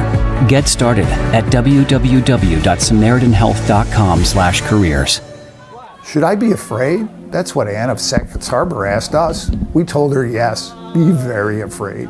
When your insurance company denies your claim, my personal injury team in our Watertown office knows all about this insurance company's routine. Ann's testimonial tells us how she went from afraid to aggressive. Thanks to your dynamic duo, Joe. Working together, we were awarded the maximum. Well, welcome back to that team George Ashcraft Field, where the Watertown Red and Black trail by a point. It's 7-6 in favor of the visiting Syracuse Strong. And Syracuse will kick off to start the second half. That one's going to skip in and roll. Cuyor's going to field it like an infielder. Keegan Cuyor right into a crowd and then brought down pretty much right by his neck is how Cuyor's tackled that time. And so Watertown, after the kick return, will start their offensive possession at the 34-yard line. Well, it's been just an outstanding game of football. Both teams playing really well. Good defense. And it's 7-6. Syracuse tacked on an extra point to their very late touchdown in the first half. Watertown led for most of the first half, and then Syracuse able to capitalize on the fact that Watertown was unable to convert their two-point conversion attempt. It was kind of a half-baked two-point conversion attempt. It was a missed snap, or a missed hold, rather, on the field goal attempt. Williams under some serious pressure, scrambles out of it, but then he's brought down. Williams sacked for a huge loss there. It was a minor miracle that he was able to even scramble out of that first tackle, and eventually was sacked by, I believe, Kahari Alford.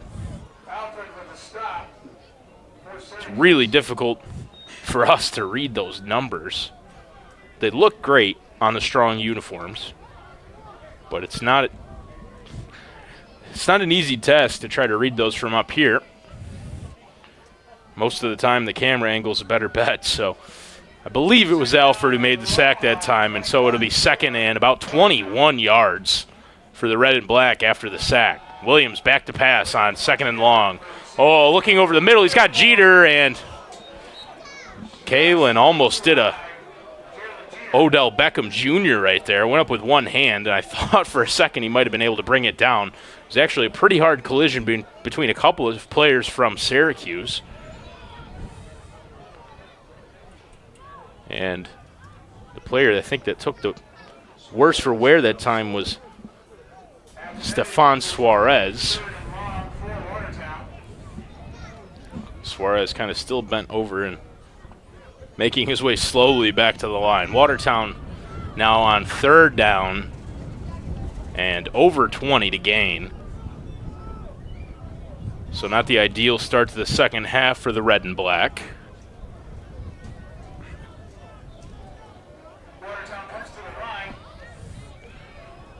It'll be Washington in the backfield with the quarterback, Williams.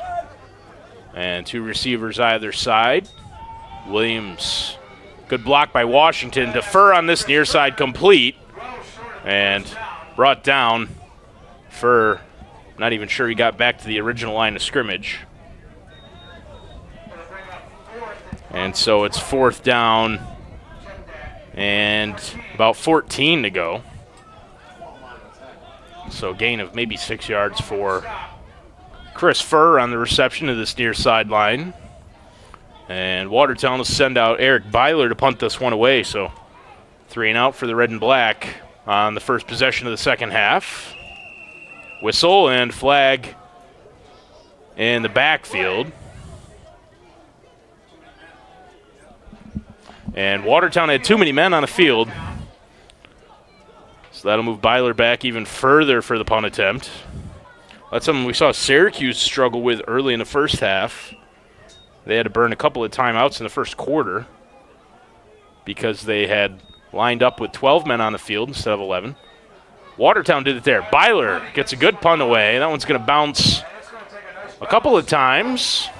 Picked up on that far side. I believe that's Drake. And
well, we apologize for the breaking coverage there, but he didn't really miss too much. Just a penalty against Syracuse.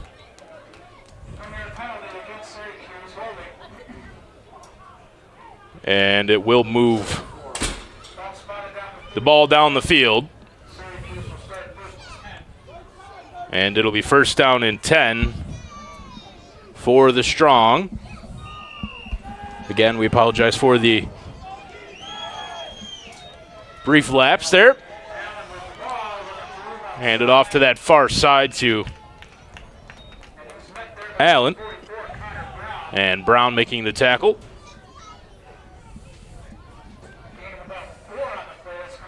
Gain of about 4 yards. It'll be 2nd down and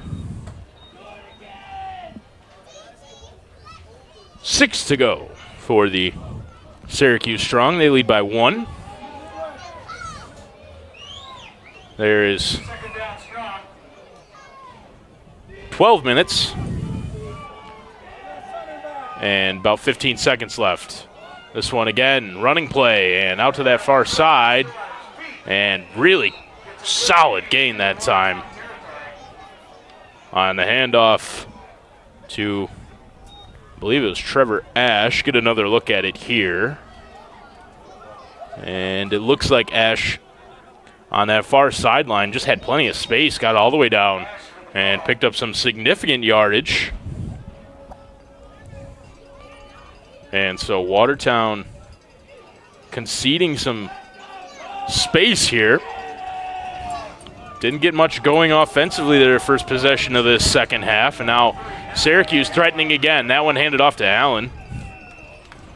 And a gain of maybe a yard. Wait to see where the spot is on the short rush from Ishmeek Allen. Flag comes out on that far sideline. I feel like that's something I've said a lot tonight. There's been a lot of penalties in this game. Wait to see what this one is.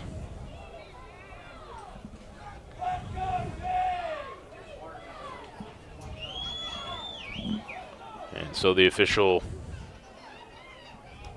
is going to march the yardage off. It's against Watertown, and it is a personal foul.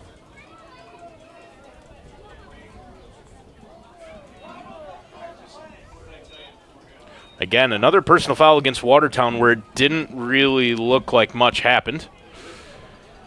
There was one late in that first half, which ultimately wasn't a huge deal because it was half the distance to the goal. It ended up being a 4-yard penalty. But it was another personal foul where it didn't look like too much severe happened. Jonathan Williams actually took a pretty late hit there.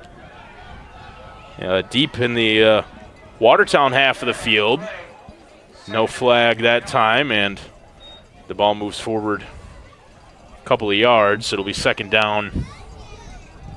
Well, maybe 1 yard. It'll be second down and 9 with the ball on the 27-yard line.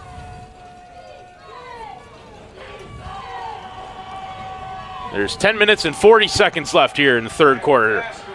Davidson, and that definitely could have been offensive pass interference. Either way, it'll be an incomplete pass. And so it'll just be an incompletion. And it'll be third down. There was all sorts of pushing and shoving. It sure looked to me like the Syracuse receiver initiated that contact. I think that was Trevor Ash, who was the intended receiver on that passing play. 10 minutes and 38 seconds left. And a huge third down for the Red and Black. Trailing by 1, looking to stop Syracuse here. Handed off. This near side, and pushed out of bounds was Allen.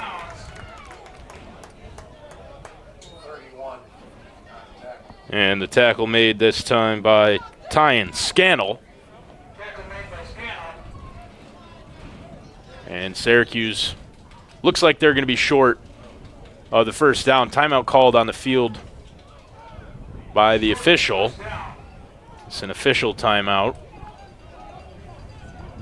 It was a player on this Watertown sideline. It was actually, looks like Derek Dalton was, I don't think Dalton was involved in the play. I think he just was a casualty of being on this sideline when Allen was pushed out of play.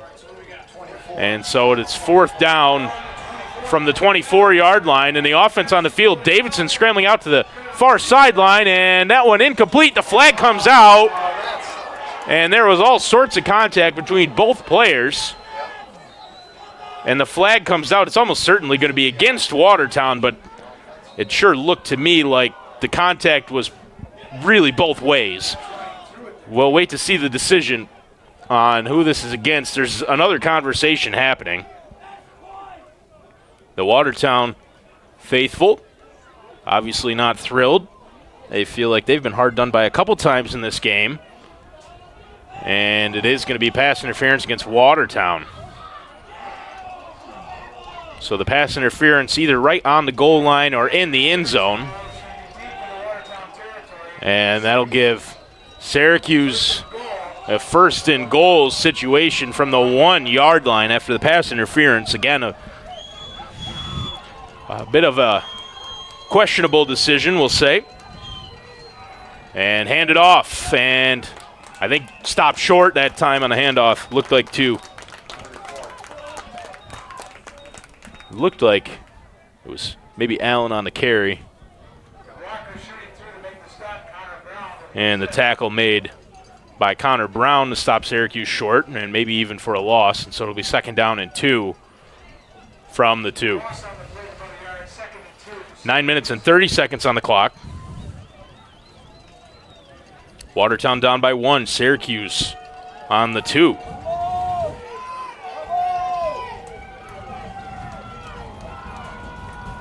Pitched out to the far side.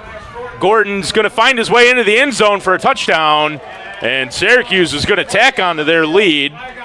There is a flag down in the backfield, and it's an offensive holding penalty. So the touchdown for Gordon negated by the offensive holding, and Watertown for now will remain only 1 point behind the Syracuse Strong. 7-6 is the score. It looked like Gordon definitely found his way into the end zone. It looked like he had added some points for Syracuse. Instead, the offensive holding. And so the Strong will back up even further. The ball should be on the 7-yard line.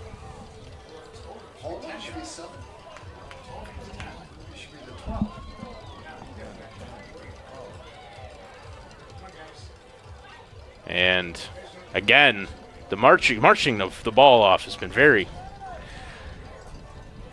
it's taken longer than it seems like it should have. And so the ball will be back at the 12-yard line, a 10-yard penalty on the offensive holding.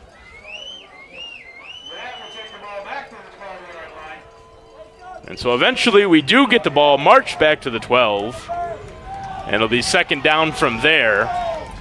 And that one comes loose, and able to just fall back on it was the quarterback, Chris Davidson.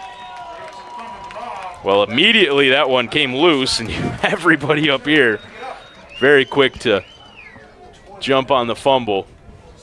But on the field, Chris Davidson was the one who was quick to fall on it. And so a loss of another couple. Actually, more than a couple. It looks like the ball's going to be spotted pretty much right at the 20-yard line.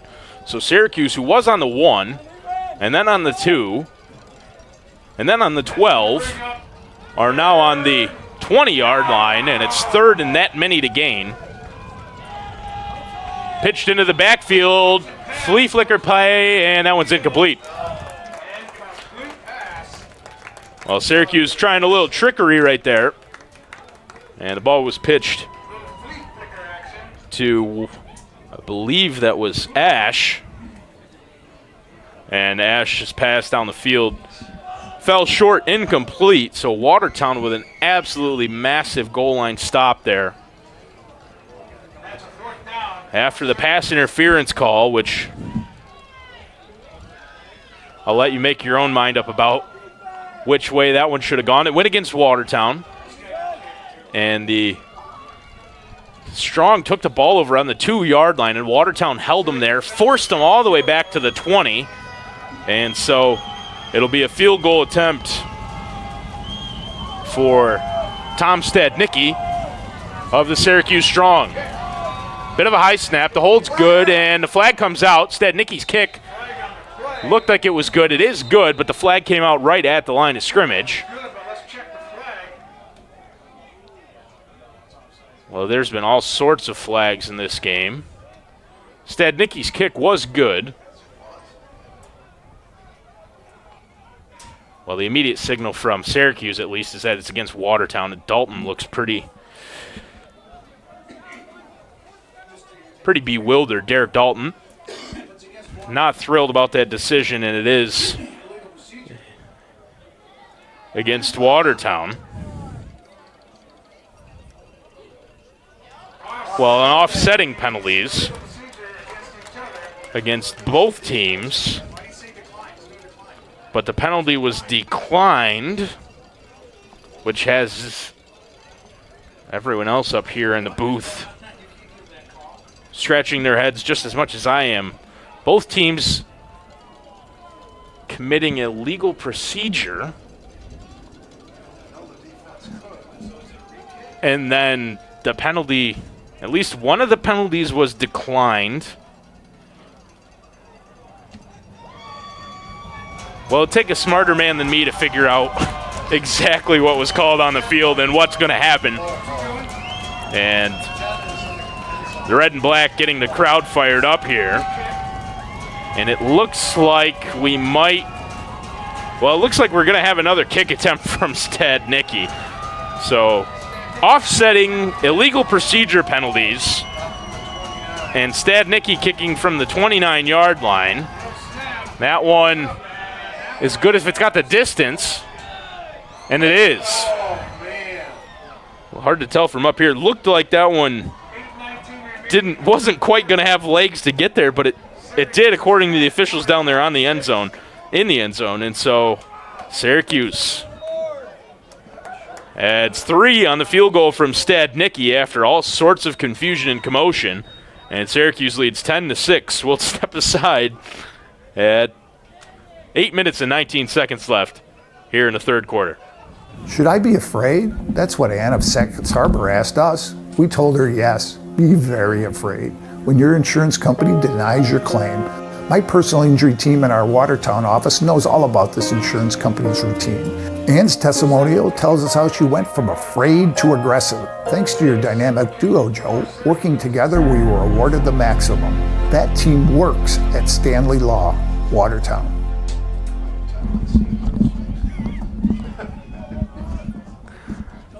So Watertown will receive after the Stadnicki field goal.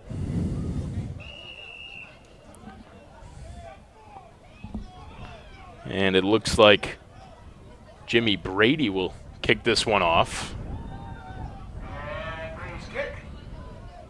It's a pretty good kick from Brady, and Keegan Cuillor is going to field this one as well. Keegan with a lane of space, and actually he got brought down. It was a really solid tackle, some late pushing and shoving. It looks like cooler heads will prevail for the time being. Tackle made by Alexander Heath.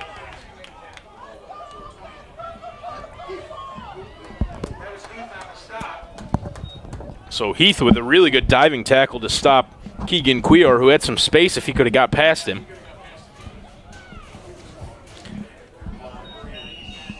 And so potentially a touchdown-saving tackle there from Heath. And so Watertown will take over with the ball at the 36-yard line. Watertown down by 4 after the Tom Stadnicki field goal for the Syracuse Strong. Williams handed off to Finkley and tackled for a loss on the handoff play to Jamal Finkley. Well, Finkley had absolutely nowhere to go. Looks like he might have got back to the line of scrimmage. And it was Albert Mayweather who made the tackle for the Strong. While the Watertown offense looking to respond. They've seen their deficit grow from 1 to 4. They trailed 10-6 with 7.5 minutes here in the third quarter. Finkley again in the backfield with Williams. Williams looked to this near side, but is going to scramble out to the far side. Just going to take it himself. Jason Williams is picked up the first down and some. Williams with a gain of about 20 on the scramble. And a big first down picked up that time by Jason Williams. Get another look at it here. Well, it looked like he was going to pass out to this near side. Had Finkley elected to roll out to that left instead and then just took it himself. Changed speeds there and gain of about 19. So Williams picks up the first down, and it'll be first down and 10 with the ball at the 45-yard line. Well, Jason Williams is responsible for the 6 points on the board for the red and black. And a big gain that time, too. This one handed off to Finkley up the middle. Jamal Finkley still fighting. The ball does come loose. The whistle had gone, I think, before. Yes, it did. The whistle definitely gone before the ball was picked up. And then I believe that's Dwayne Gordon who picked that one up and started to run with it, kind of throwing his weight around a little bit there.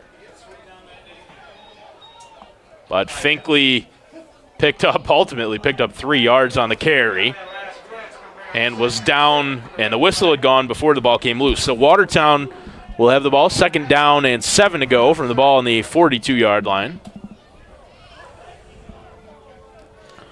Williams talking it over in the huddle, and Watertown breaks steps to the line now. Again, Jamal Finkley in the backfield with Williams. It's Furr and Jeter on the near side.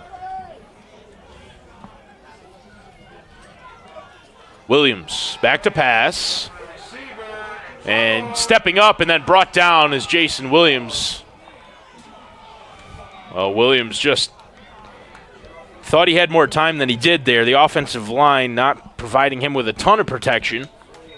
And Williams tackled for a loss again. And so the ball at the 49-yard line will be 3rd down for the red and black.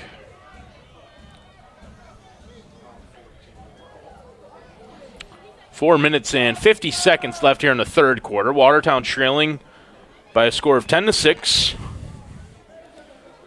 The offense, much like last Saturday down in Watervliet, has kind of sputtered a little bit here in this game. Looking to change that here. Williams.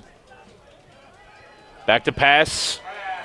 Dropping way back is Williams. Throwing to this near side, and wow, really should have been picked off. A huge missed opportunity. It was Jeff McDuffie who absolutely should have picked that one up. Actually, I think that's 27, not 21. So that's Stefan Suarez who really should have picked that one up.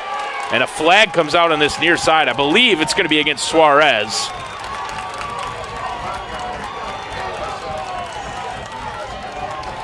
And the red and black getting the sideline involved.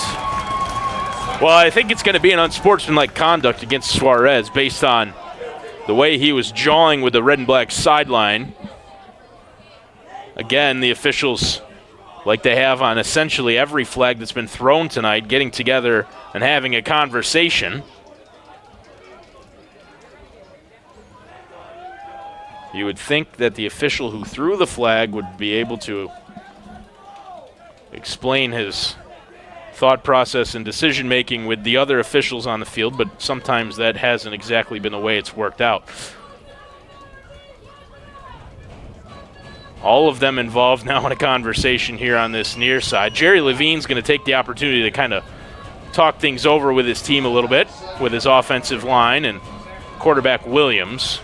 And it is an unsportsmanlike conduct against Stefan Suarez. And then the signal from the referee was 1st down. Well, again, officials, the signals from them have been murky, to say the least. That was very clearly a signal that it was a personal foul against Suarez. And then after that, a signal that it was a 1st down for Syracuse, which it very clearly would not be after an incomplete pass. It would be a Watertown football. It would be a 1st down.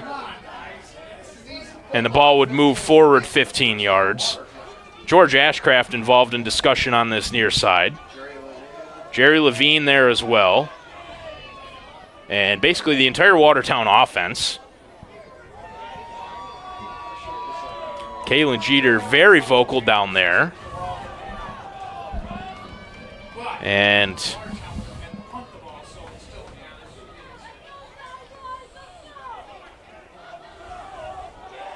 well, I hate to be too overly critical of anyone, any team, any official, but this right here is just a mess. It's a mess. Both teams equally upset, I think, equally confused. And the issue is that there was very clearly a signal for a personal foul. We're getting another. It was unsportsmanlike conduct against Syracuse, and it'll be Watertown's first down, which is what makes sense to all of us, is what our immediate thought was. But the initial signal was that it was a personal foul against Syracuse, but then also Syracuse's first down, which it very clearly couldn't have been. The ball was not intercepted. It was incomplete. And so the ball would move forward 15 yards for Watertown. They would then gain a new set of downs for a first down. And Watertown will end up with a football, I believe. The ball still is at the initial line of scrimmage, which is the 49-yard line. And the referees, the officials again having discussion.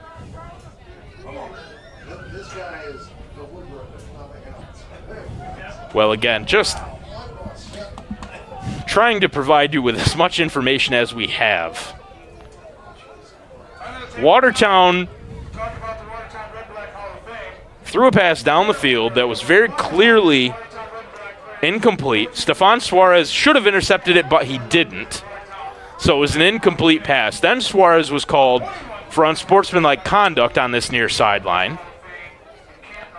And after the unsportsmanlike conduct penalty was signaled, that same official signaled a first down for Syracuse.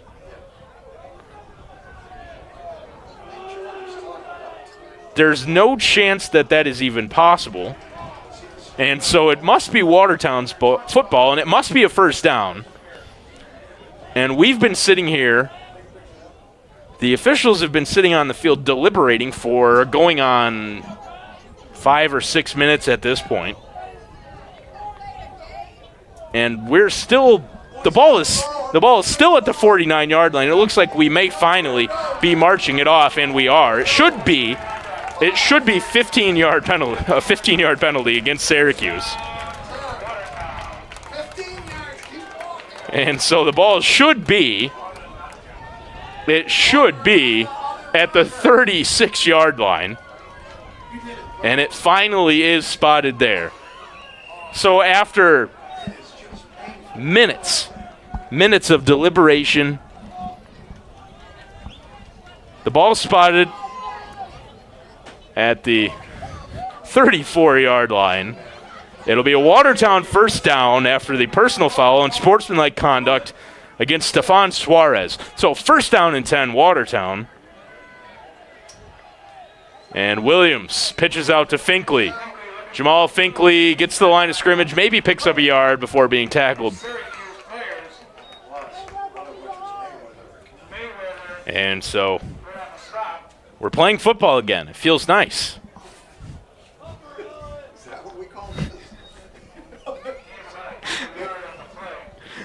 So a gain of maybe half a yard for Jamal Finkley on the pitch play, and it's second down and long.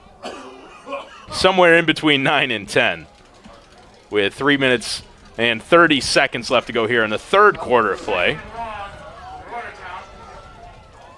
Finkley again in the backfield with Williams. Jeter and Furr on the near side.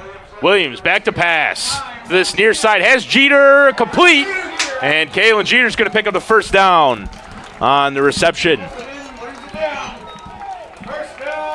So a big first down for Watertown. And Kalen Jeter was the man who was wide open that time, able to make the catch. Good throw by Williams. And Jeter, after an initial bobble, able to reel it in. Suarez was the man who touched him up. Syracuse looks like they got too many men on the field again and able to get a man off at the last second there to avoid a penalty. Williams back to pass. Looking to this near side as Finkley, too strong. And a late hit, and a flag comes out. 2 flags come out on this near sideline.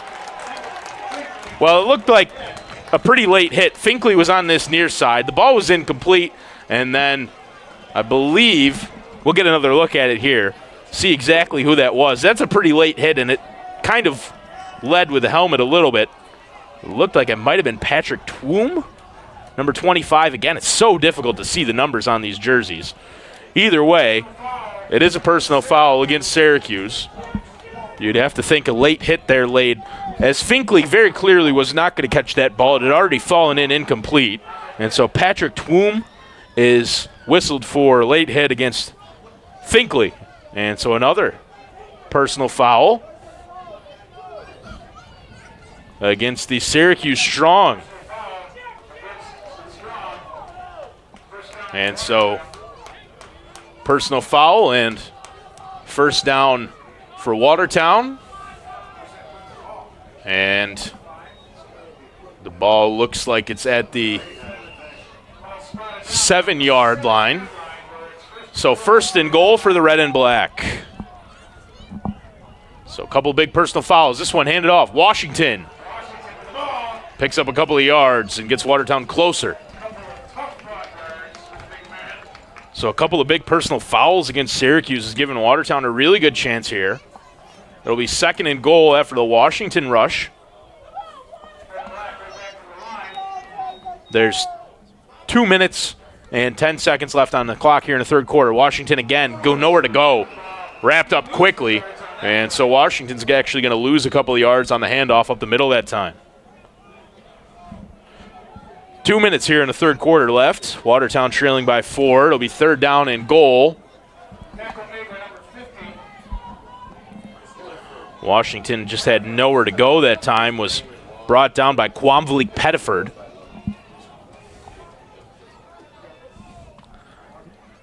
And so third and goal from the 7.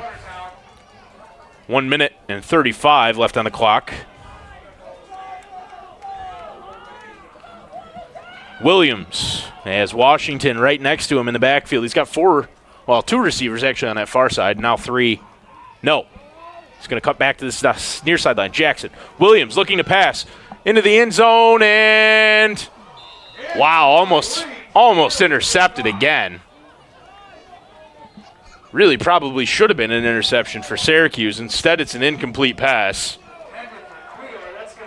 And it'll be fourth down for Watertown. So unable to capitalize with 3 cracks at it from inside 10 yards. And so Eric Byler will come out to kick a field goal for Watertown and look to put him back within 1.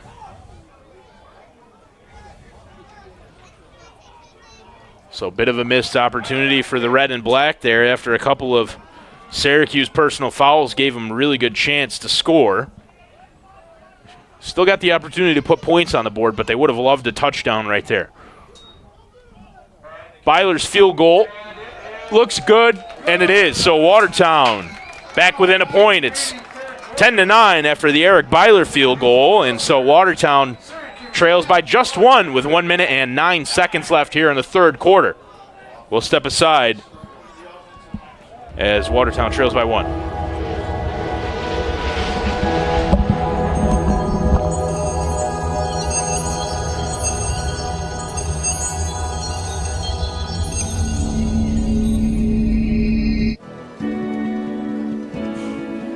We are TYM. For over 70 years, we have empowered our customers with advanced machinery to transform the land around them. We are Branson for over 54 years.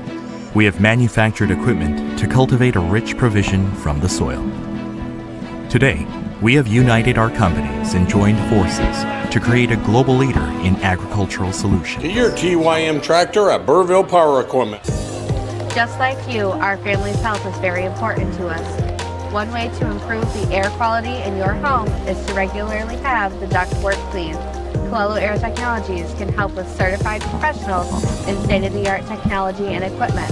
Colello Air Technologies also offers mold remediation, water damage restoration, fire and smoke remediation caused from storms, broken pipes, fires, and water backups. Call Colello Air Technologies today to make an appointment. Well, welcome back to the Alex Duffy Fairgrounds. We know you by face. Where we know your family. Watertown looks like is going to be assessed a penalty on the kickoff. Flag came out after Eric Byler's field goal was good. And so Watertown getting set to kick off, trailing by 1 point now. It's 10-9 with 1 minute and 9 seconds on the clock here in the third quarter. And it's Drake, the man deep for the Strong, to return the Eric Byler kickoff. So Watertown had first and goal there after a couple of huge personal fouls against the Strong. Couldn't find their way into the end zone, but Byler's field goal was good. This one handled on a bounce, I believe, by Ash, and all the way to that far sideline, still going, and brought down. Really decent return that time by Trevor Ash. Get another look here. Handled this one pretty cleanly on one bounce, and then fought his way all the way to that far sideline before being brought down from behind. And so to be Strong football with the ball at the 43-yard line. And just over a minute left here in the third quarter. The Strong step to the line with a 1 point lead. Quarterback Davidson handed off. Allen got nowhere to go, and he's brought down.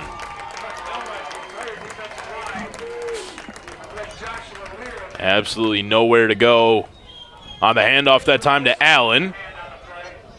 And so Dalton and Kuhn and pretty much everybody on the field for Watertown ended up getting involved in that play. And so a loss of a yard and a half. It'll be second down and about 12.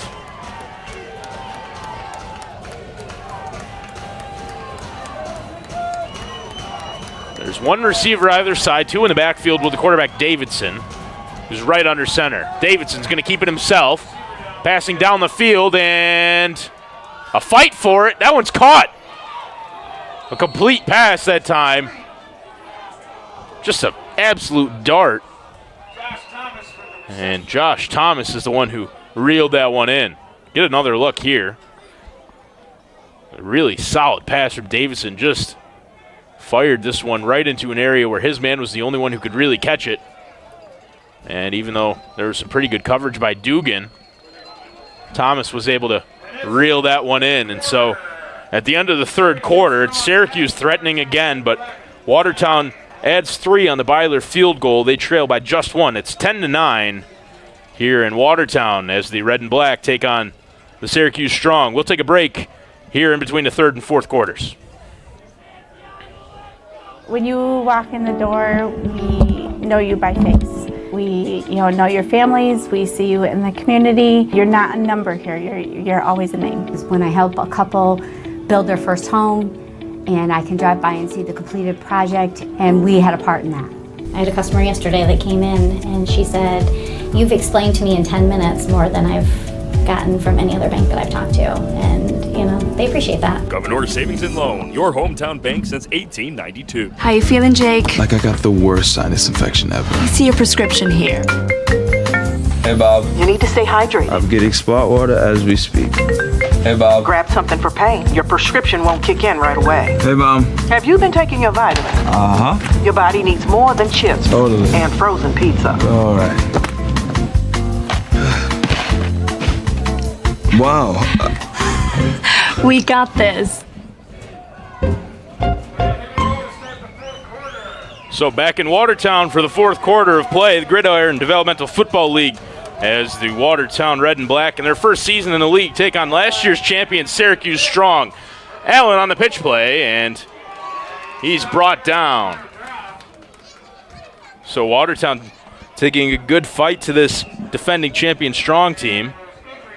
And we're going to have another timeout actually as there's an injured player, so we'll step aside again as there's a injured player on the field. We'll take another break. Our community is both the place we live and it's the people we share it with. Samaritan Health is a place where caregivers of all kinds make a real difference. and it's a community where they can build rewarding careers. Because at Samaritan, we care about our patients and we care about our people. If this sounds good to you, join us. Together, we can take care of our community and your future. Get started at www.samaritanhealth.com/careers. Should I be afraid? That's what Ann of Syracuse Harbor asked us. We told her yes, be very afraid. When your insurance company denies your claim, my personal injury team in our Watertown office knows all about this insurance company's routine. Ann's testimonial tells us how she went from afraid to aggressive. Thanks to your dynamic duo, Joe, working together, we were awarded the maximum. That team works at Stanley Law, Watertown.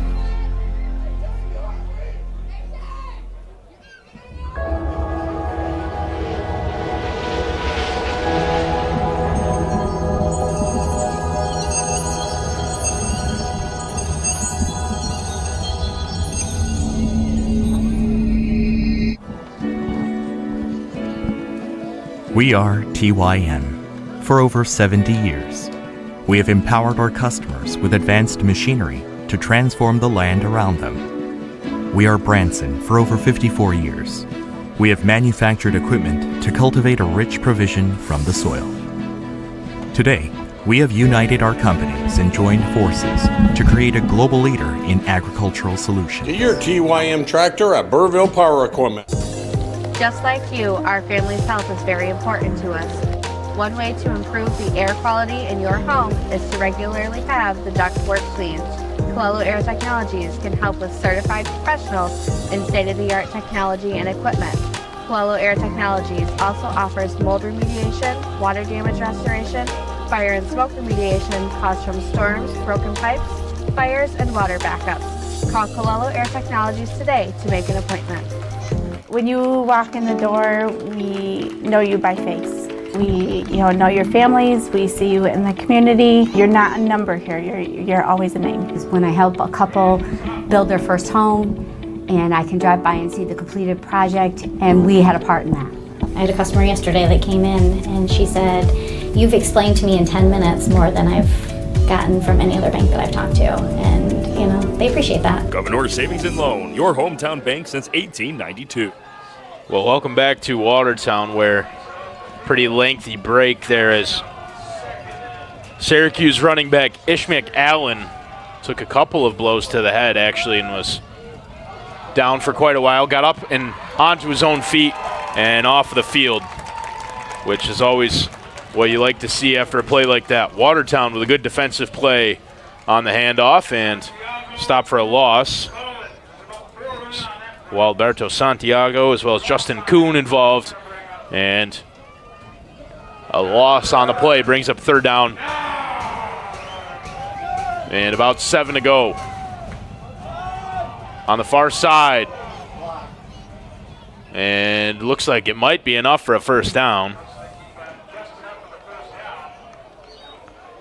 Wait to see the spot, but it looks like it's going to be a first down, and the chains are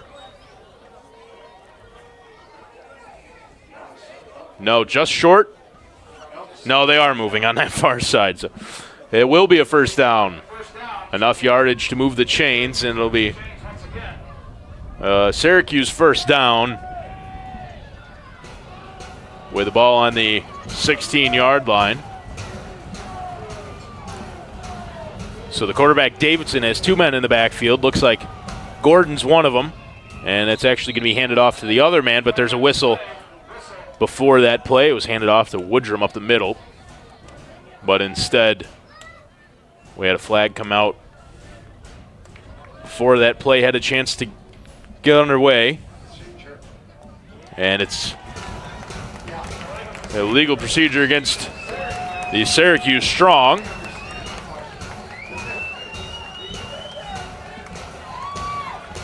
And so a 5-yard penalty means it'll be first down and 15 with the ball on the 21-yard line.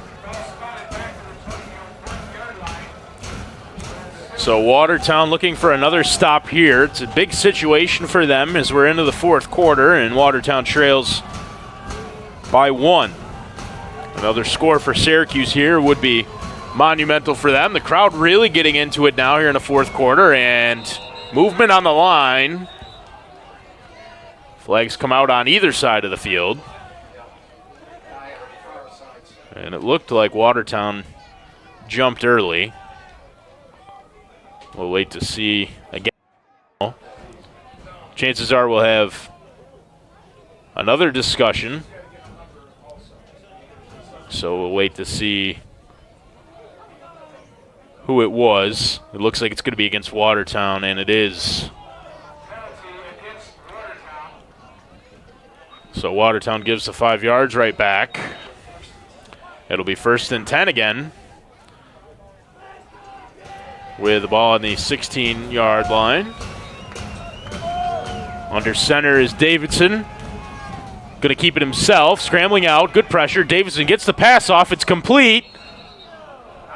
And no, it's incomplete, he was out of bounds. So an incomplete pass that time. Charmaine Smith on the reception, but he was out of bounds before he caught the ball. So 2nd and 10. Ball in the 16 still.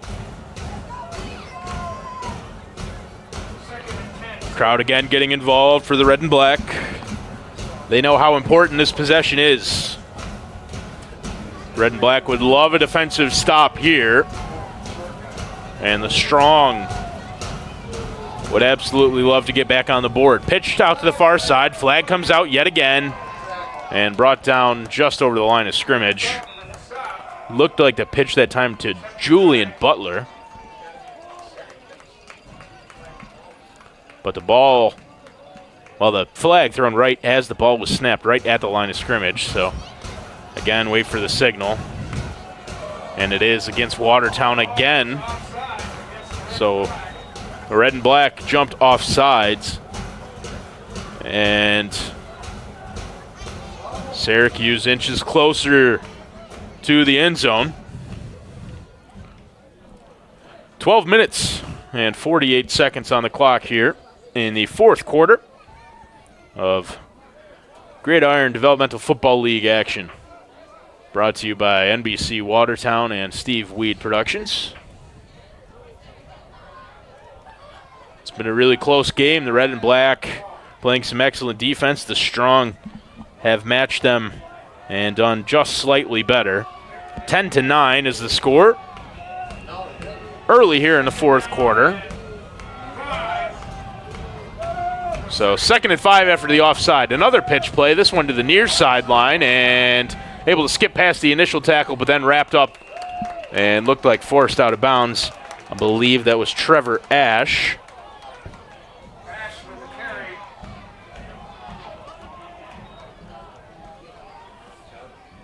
Actually, that looks like 15. Looks like Amos Woodrum and not 18. It is 15. So that was Amos Woodrum. Again, these Syracuse Strong jerseys, uniforms look great as long as you're not trying to read the numbers from the press box. So after the carry by Woodrum, it'll be 3rd down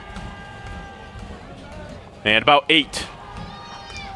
Huge 3rd down for the red and black, looking to hold the Strong here. Davidson back to pass, looking to this near side, into the end zone, wide open, touchdown. There's a flag on the near side, and it looks like it's going to be against Syracuse, so no touchdown. Well, absolutely wide open in the end zone. Looked like Aaron Smith was all by himself in the corner of the end zone, caught that one. But it's going to be a penalty against Syracuse. And so the touchdown negated by that.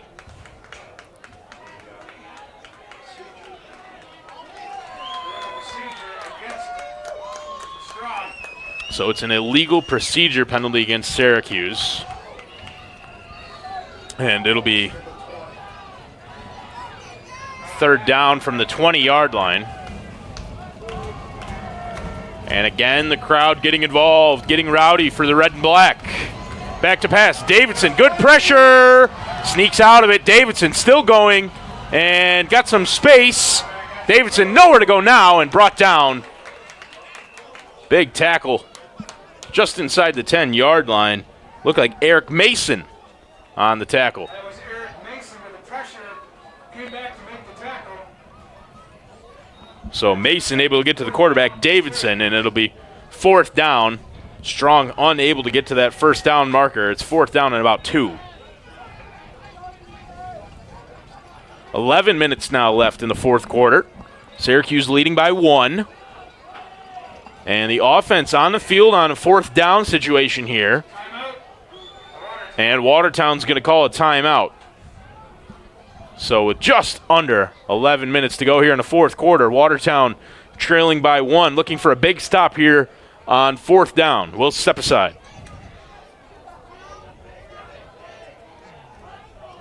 How you feeling, Jake? Like I got the worst sinus infection ever. I see your prescription here.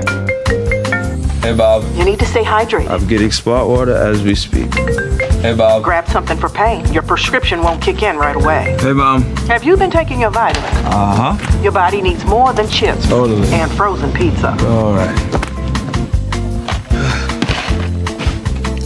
Wow. We got this. Our community is both the place we live and it's the people we share it with. Samaritan Health is a place where caregivers of all kinds make a real difference. And it's a community where they can build rewarding careers.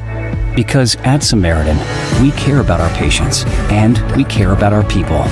If this sounds good to you, join us. Together, we can take care of our community and your future. Get started at www.samaritanhealth.com/careers. So a huge 4th down for the Syracuse Strong, and the offense is on the field. Back to passes, Davidson, good pressure from Watertown into the end zone.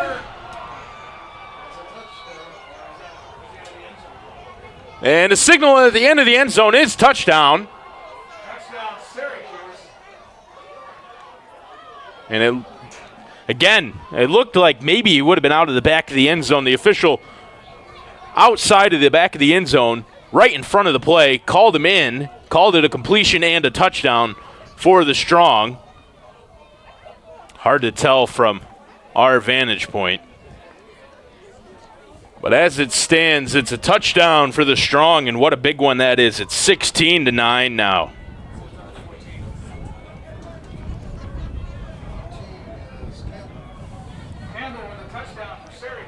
So Sultani Campbell reeled that one into the back of the end zone. And a huge touchdown for the Syracuse Strong. They lead 16-9. And looking to add one more, it'll be Tom Stadnicki.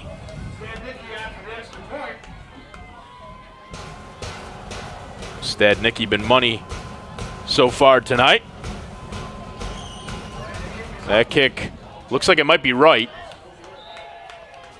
It is good. So I thought it looked like it might have been right, but the officials say that it went through the uprights, and so Syracuse tacks on one on the extra point, and they lead 17-9 with 10 minutes and 48 seconds here in the 4th quarter. We'll step aside as the teams get set for another kickoff.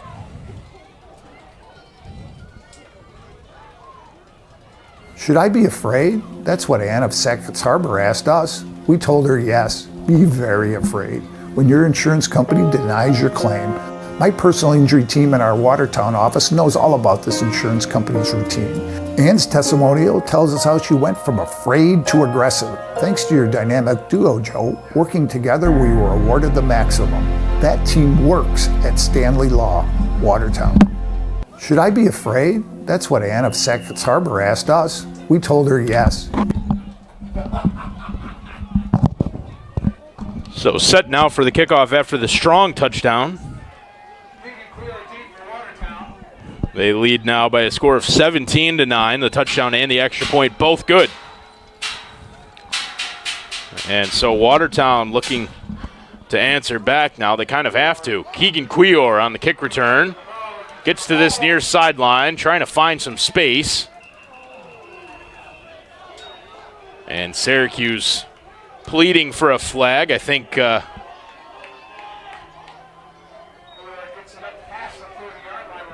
Well, I think that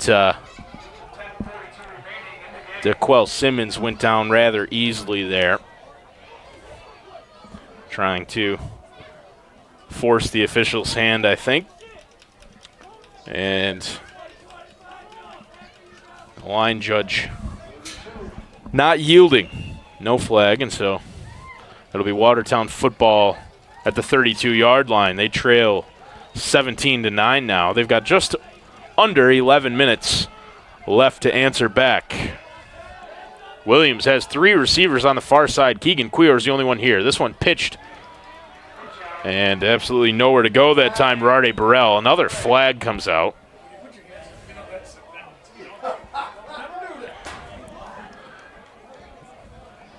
So another flag.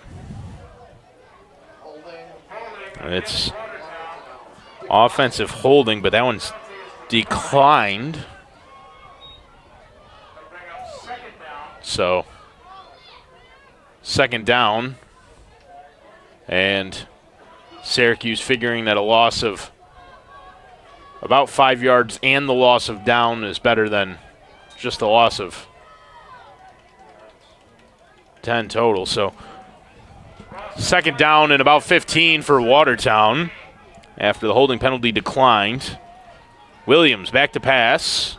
Looking at this near side, has Cuellar, who makes the catch. Keegan Cuellar still fighting. And no whistle went until very late. Jackson went over to try to help Keegan Cuellar out there. So it's a reception for Keegan Cuellar. And a solid gain that time of close to 11 yards. Actually, Watertown was back behind the line of scrimmage. So it'll be third down and 4 yards to gain.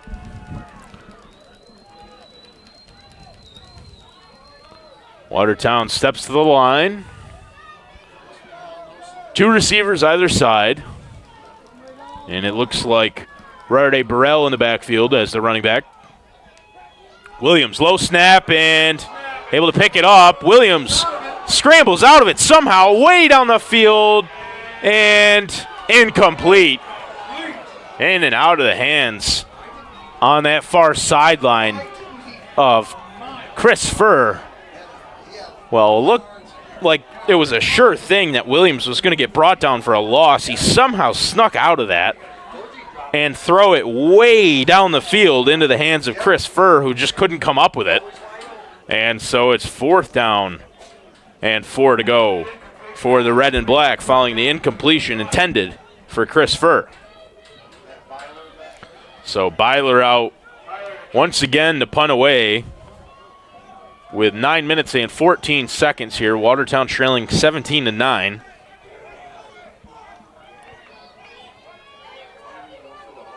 And Byler will punt the ball away. Good snap. Byler's punt blocked again. And falling on it. No, Gordon got to it but knocked it away, and then it eventually goes out of bounds. And it looks like it's going to be spotted at about the 11-yard line. So again, Byler has a punt blocked. And it looked like it was Dwayne Flash Gordon who got down there to block that punt. He nearly came up with it. And if he had been able to pick it up, he would have just walked into the end zone. Instead, it kind of bounced away from him and ends up out of bounds at about the 11-yard line. So it'll be first down and 10 from the 11-yard line for the Syracuse Strong. Another block punt by that Strong defense. And it has been a strong defense. They've held Watertown to just the 9. And Syracuse with a chance to really put some serious pressure on Watertown. That one pitched and it gets loose, and Watertown's going to fall on it. So Watertown fumbles the ball, well, block punt, and then Watertown forces a fumble and recovers it. And so immediately they get the ball right back. Get another look at it here. Just a pitch play that was never secured. And Watertown able to fall on it. It looked like Justin Kuhn was the one who fell on it for Watertown. Well, Josh Lear was right there involved, but I think Kuhn was the one who actually fell on top. And so Watertown recovers the fumble on the missed pitch play. And a little bit of life for the red and black. After the punt was blocked, Byler's punt blocked for the second time tonight. And yet Watertown gets the ball right back, so another opportunity for them. And you feel like this is one they've got to take advantage of. Williams back to pass. He hands it off. And absolutely nowhere to go, Rarde Burrell. The Watertown running game has been essentially non-existent tonight. Strong have just swallowed up any sort of running attempt for the red and black. They've been completely thwarted. Absolutely nowhere to go. So a loss of 5 yards on the handoff to Rarde Burrell. And I don't know, obviously, the official numbers, but it seems like Watertown's got to be in the deficit yardage-wise when they tried to run the ball tonight. It just hasn't worked. They step to the line. 2nd and 15. Williams with 4 receivers. You got to think he's going to take a look down the field. He does. This one over the middle, caught. And it's Kalen Jeter with some space out to this near side. Brought down. Good tackle that time. It was KJ White who made the tackle, bringing down Jeter, but a completion over the middle will move the chains for the red and black.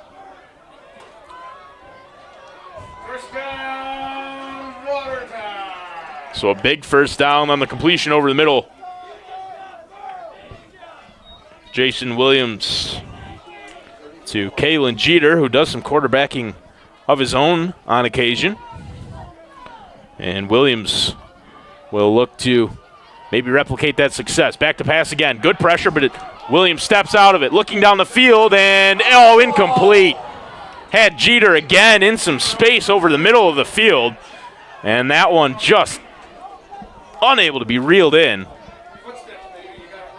And Kalen Jeter is going to be kicking himself after that one. Could have had 2 completions for first downs right over the middle on consecutive plays. Instead, it's 2nd down and 10. So Watertown trying to put something together here with 7 minutes and 20 seconds left on the clock in regulation. A missed opportunity on that pass over the middle. Jeter probably should have reeled that one in. Williams again with 4 receivers. This one handed off up the middle and brought down by the helmet was Rarde Burrell. Very clearly a hand up in the helmet area. And Burrell fought forward despite that and picked up about 4 yards. So the handoff to Burrell picks up about 4. It's 3rd down and 6. Ball on the 38-yard line. Huge 3rd down for Watertown. 6 minutes and 35 seconds left on the clock. Williams has got 4 receivers again. Back to pass. Good pressure again from Syracuse. Williams trying to scramble out of it. Looking down the field and picked off. Williams throws another pick. And Syracuse looks like they might. Well, it looked like he might take that one all the way to the house, actually. But a really bad time to throw an interception. Not that there's ever really a good one, but this one especially hurts. Williams just never really had any sort of receiver actually in any space there and threw it down the field anyway. And that one picked off. So a huge interception for the Syracuse Strong and a huge mistake for Watertown quarterback Jason Williams. And so Syracuse gets the ball back after the interception. There's 6 minutes and 16 seconds left on the clock here in the fourth quarter. And Syracuse leads 17-9. Watertown offense pretty slow getting off the field. And hard to blame them. All the air really sucked out of the Watertown sideline as well as the stands in front of us, and both teams, or both sides of the ball for Watertown, I should say, the offense and the defense just kind of in a bit of a malaise here in the second half. And so Watertown really in an incredibly difficult spot here. They've got to get a quick stop to have any sort of hope in this one. Down by 8. And it looks like a personal foul against Watertown is going to march the ball down the field. So again, the only thing that really could have been was a penalty against someone on this Watertown sideline, because there was very little, there was actually nothing happening on the field. So it had to have been a sideline penalty. Either way, this one handed off up the middle and a gain of about maybe 3 yards on the handoff to, I believe, Gordon. It was Rufus actually on the carry, number 0. Rufus started to go off the field, comes back on.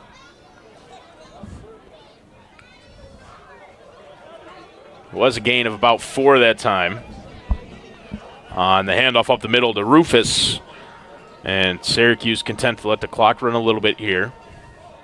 5 minutes and 35 seconds left on the clock in the fourth quarter. And Syracuse leading by 8. The strong step to the line.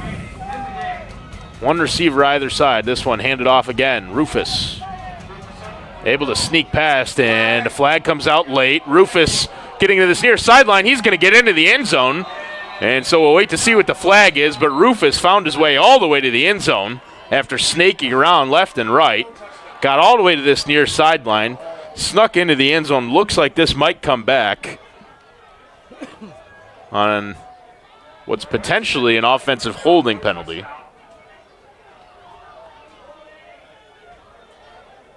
Again, just all sorts of discussion, and it is a hold. So the touchdown comes back on the offensive holding. But all sorts of discussions and conversations and conferences between officials tonight. It's been a really significant part of the game. Has been all the flags and all the subsequent discussions and introductions and signals, and it's just been one of those nights here in Watertown. So an offensive holding. Back to pass. Davidson looking to the end zone. Incomplete. And a flag comes out again, so it's going to be another pass interference. And again, pretty questionable call that time, where it looked like both players were kind of jostling and jockeying for position. That one just kind of thrown up into the end zone. And the flag does come out, and it's almost certainly going to be a pass interference against Watertown. And that is the signal. So that'll move the ball again all the way to the goal line for the Syracuse Strong.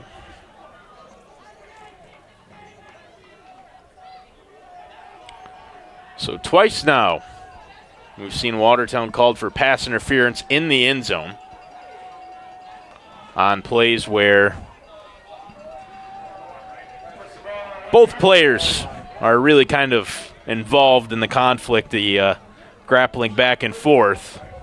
And Watertown comes out on the short end of both of those decisions. So it's first down and goal from the 1 for the Syracuse Strong. Davidson pitches, and into the end zone for the touchdown is Marsha Rufus for the Syracuse Strong.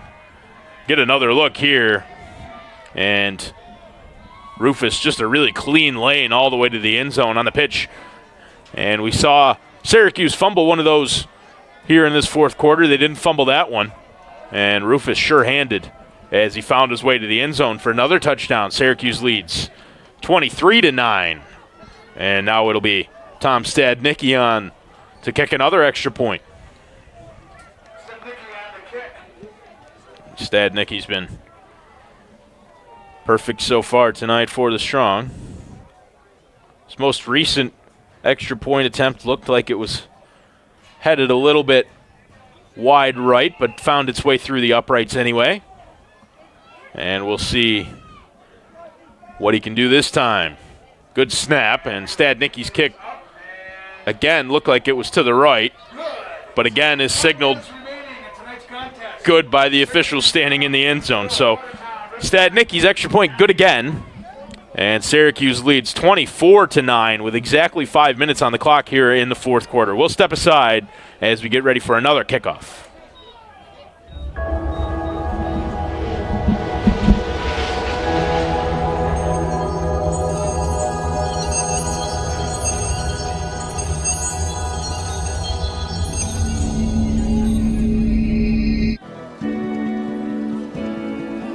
We are TYM. For over 70 years, we have empowered our customers with advanced machinery to transform the land around them. We are Branson for over 54 years. We have manufactured equipment to cultivate a rich provision from the soil. Today, we have united our companies and joined forces to create a global leader in agricultural solutions. To your TYM tractor at Burville Power Equipment. So Syracuse tacks on some more points. It's 24-9 with exactly 5 minutes left here in the game. And it's Brady again back to kick for the Syracuse Strong. It's a pretty good kick from Brady and hauled in at right about the 10-yard line. On that far sideline. And still going, brought down eventually. Looked like it might have been Corey Smith on the return that time. And a return of roughly 20 yards for Corey Smith that time on the kick return. So Watertown will get the ball with 4 minutes and 51 seconds left. And the ball's at what looks like the 30-yard line. So Syracuse came to play late in the first half. And then again here in the second, they've been very, very impressive. It's about what we would have expected from the team that won the Gridiron Developmental Football League last year. And some commotion on this sideline here. Pass over the middle is incomplete.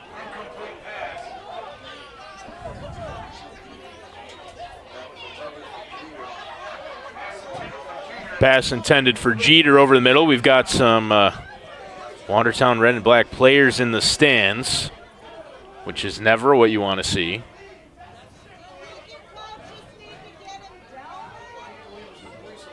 Well, this is a red and black team that they haven't lost in 2 years. So it's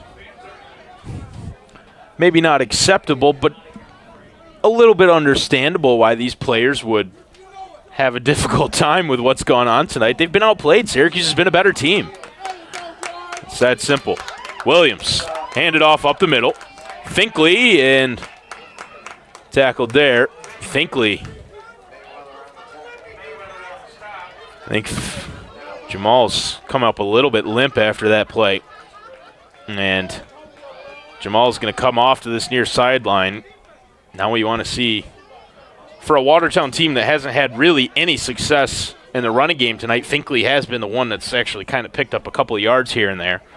So for Fink to come off a little bit gingerly on this near sideline is just insult to injury for the red and black tonight.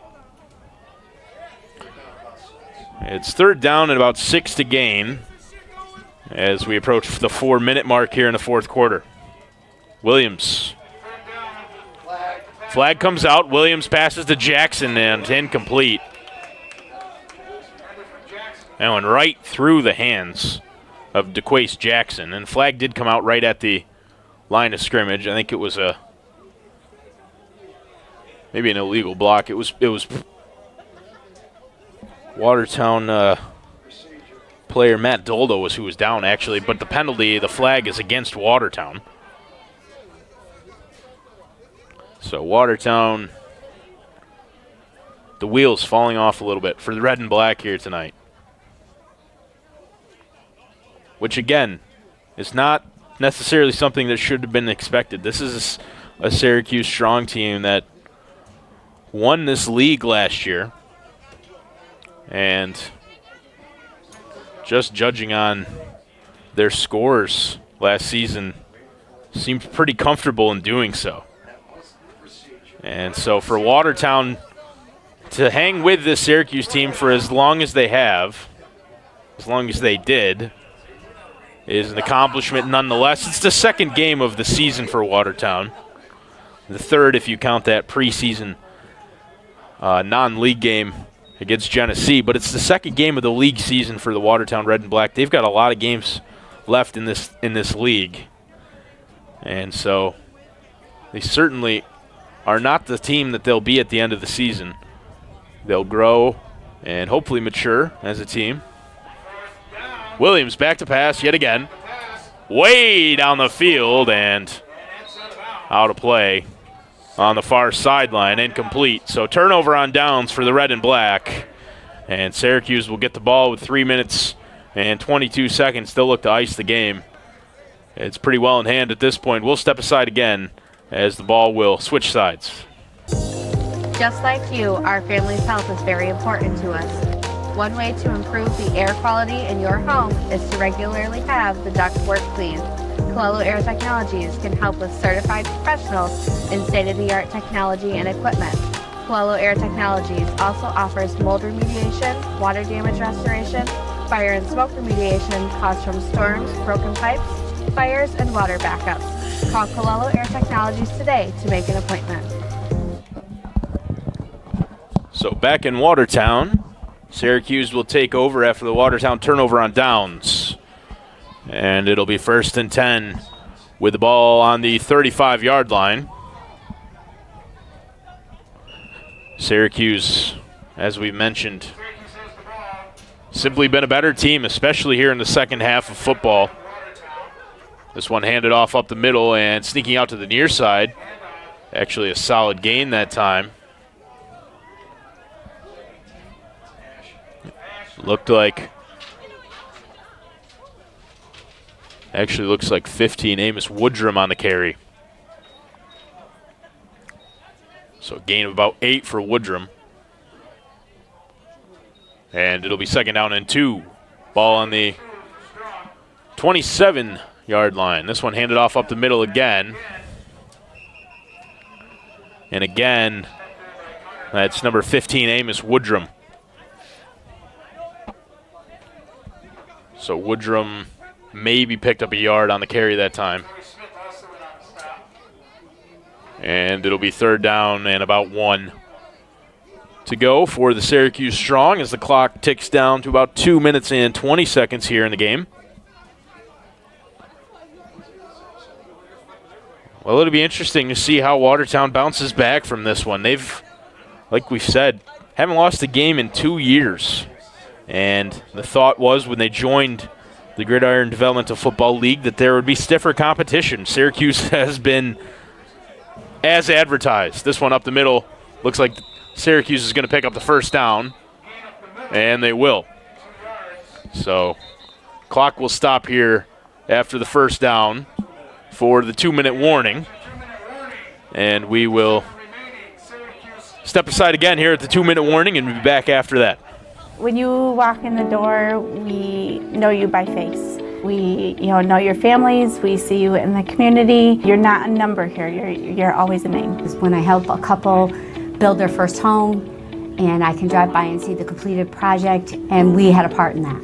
I had a customer yesterday that came in and she said, "You've explained to me in 10 minutes more than I've gotten from any other bank that I've talked to." And, they appreciate that. Governor Savings and Loan, your hometown bank since 1892. How you feeling, Jake? Like I got the worst sinus infection ever. I see your prescription here.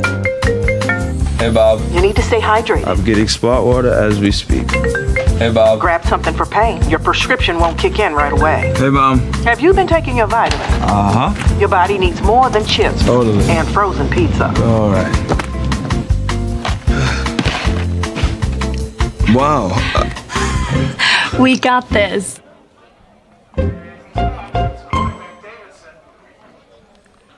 So back in Watertown during the 2-minute warning, the Syracuse quarterback, Chris Davidson, stayed down and being helped off to that far sideline.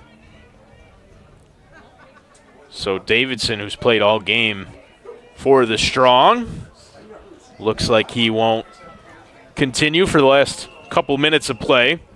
Obviously won't affect the score line. Syracuse leads 24-9 over Watertown, who are going to lose for the first time in 2 years, which is not easy to handle. Bootleg keeper out to the far side and still going, diving forward, just shy of the end zone. It looked like Rufus again. So Rufus getting the snap at quarterback after Chris Davidson was forced off due to injury.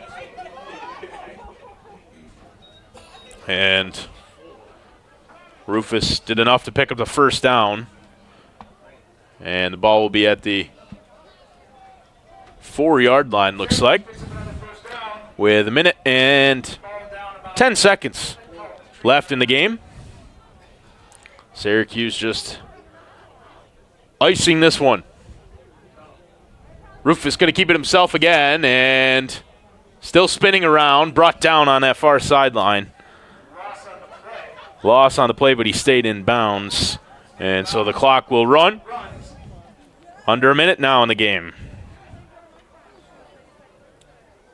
So this is going to be a tough one for a lot of the red and black to swallow. It's been a really hard-nosed, hard-fought game. They stayed right in it. Watertown was up 6-0 for most of the first half and gave up a touchdown really late in the first, which led to Syracuse taking the lead. And the Strong haven't looked back from there. Watertown able to tack on a field goal in the second half. But that's all the scoring, and Syracuse rushes one in just to pour some salt into the wounds here late in the game. Rushing touchdown on the handoff up the middle. And the Strong tack on 6 more. It's 30-9. Well, the red and black sidelines thinned out pretty good over here, which is not necessarily what you'd like to see. A lot of the players already headed over to the locker rooms before the game is even over.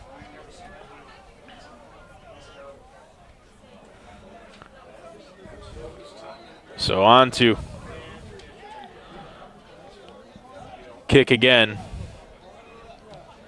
This actually looks like Jimmy Brady is on to kick the extra point. So Brady on instead of Stadnicki.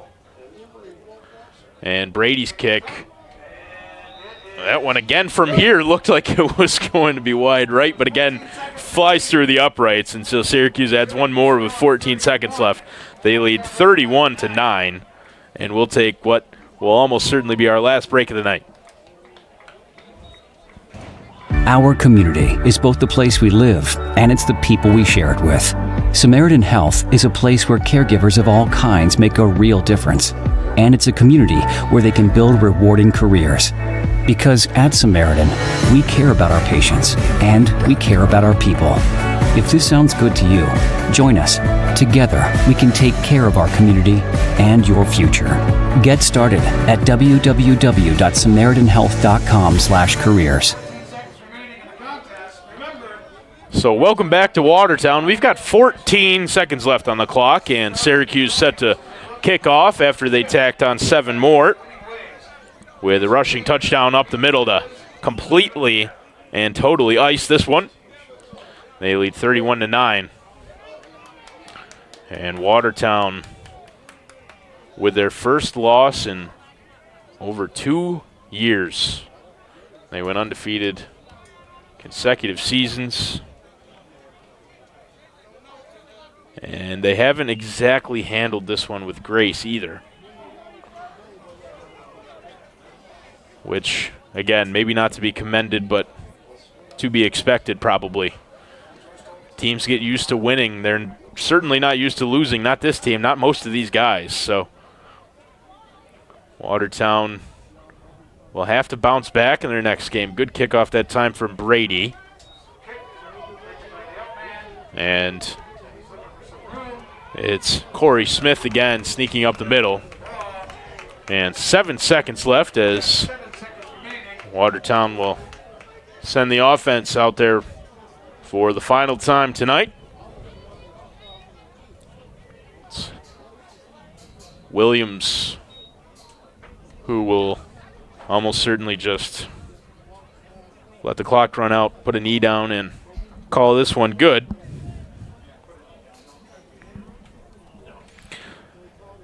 So the red and black have been just thoroughly beaten. Syracuse has had a really solid determination and effort. Didn't let Watertown scoring early get them down, and they've just fought back all game. They scored late in the first half to take the lead and then have won the second half thoroughly. And so Watertown kneels, and the clock will run out, and the red and black will lose their first game in 2 years. And what was just a thorough performance from the Syracuse Strong, last year's Gridiron Developmental Football League champions. And so the red and black lose and move to 1-1 in the Gridiron Developmental Football League. So for everybody at NBC Watertown, for Steve Weed of Steve Weed Productions, and for our sponsors for Red and Black Football this year, Governor Savings and Loan, Samaritan Medical Center, Stanley Law, Allen's Wine and Liquors, Colello Air Technologies, Burville Power Equipment, Kinney's Drugs, and Amco Transmissions. My name's Connor Lalone. We're thrilled you could join us, even if the Red and Black lose their first game in over 2 years. It was an awesome game of football to watch, and we hope you join us next week for Watertown Red and Black Football right here at George Ashcraft Field at the Alex T. Duffy Fairgrounds. Thank you. Have a good night.